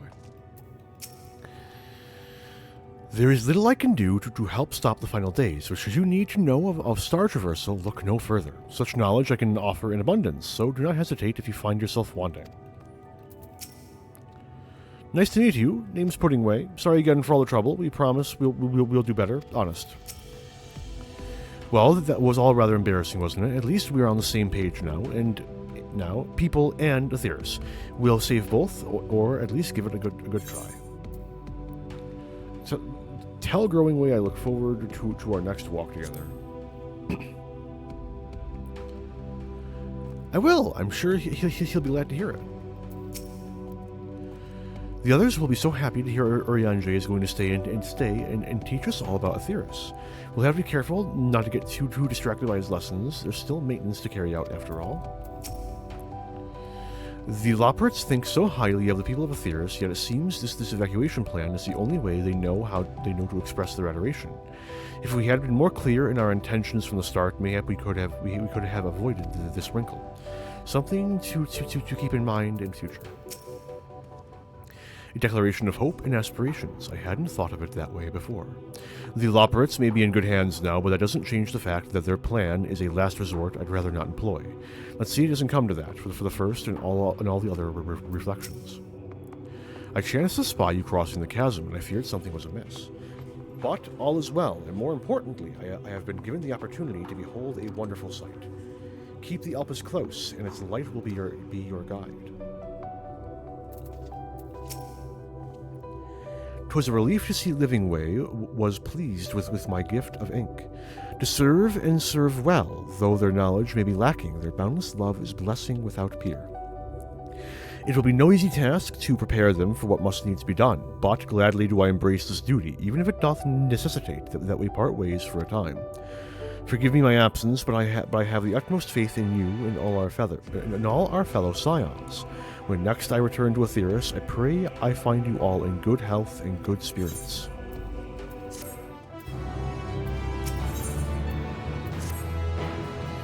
With the Loporrits in Urianger's capable hands, we needn't worry about affairs here in our absence. Knowing now the face of their earthly collaborators, there's much to discuss with Alphino and the others. Let us return to the Tower of Babel. Our battle for the star will soon begin in earnest, and we must be prepared.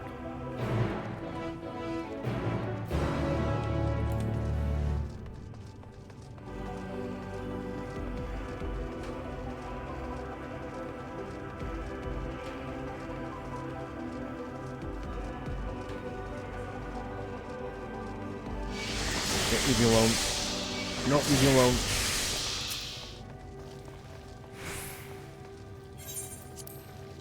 See you later, fuckers.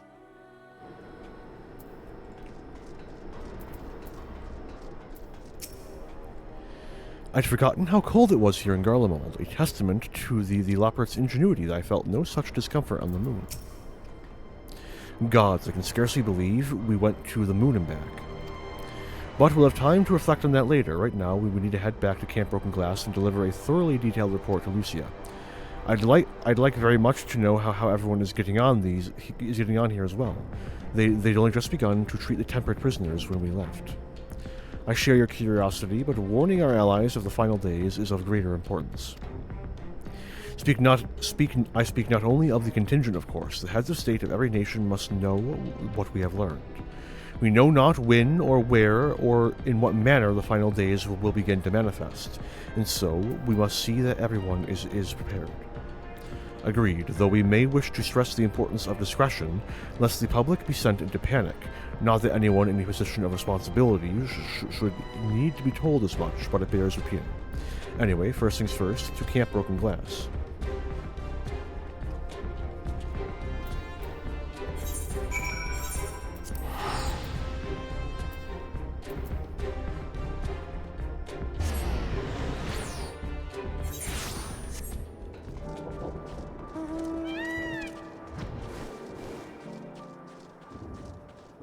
Now,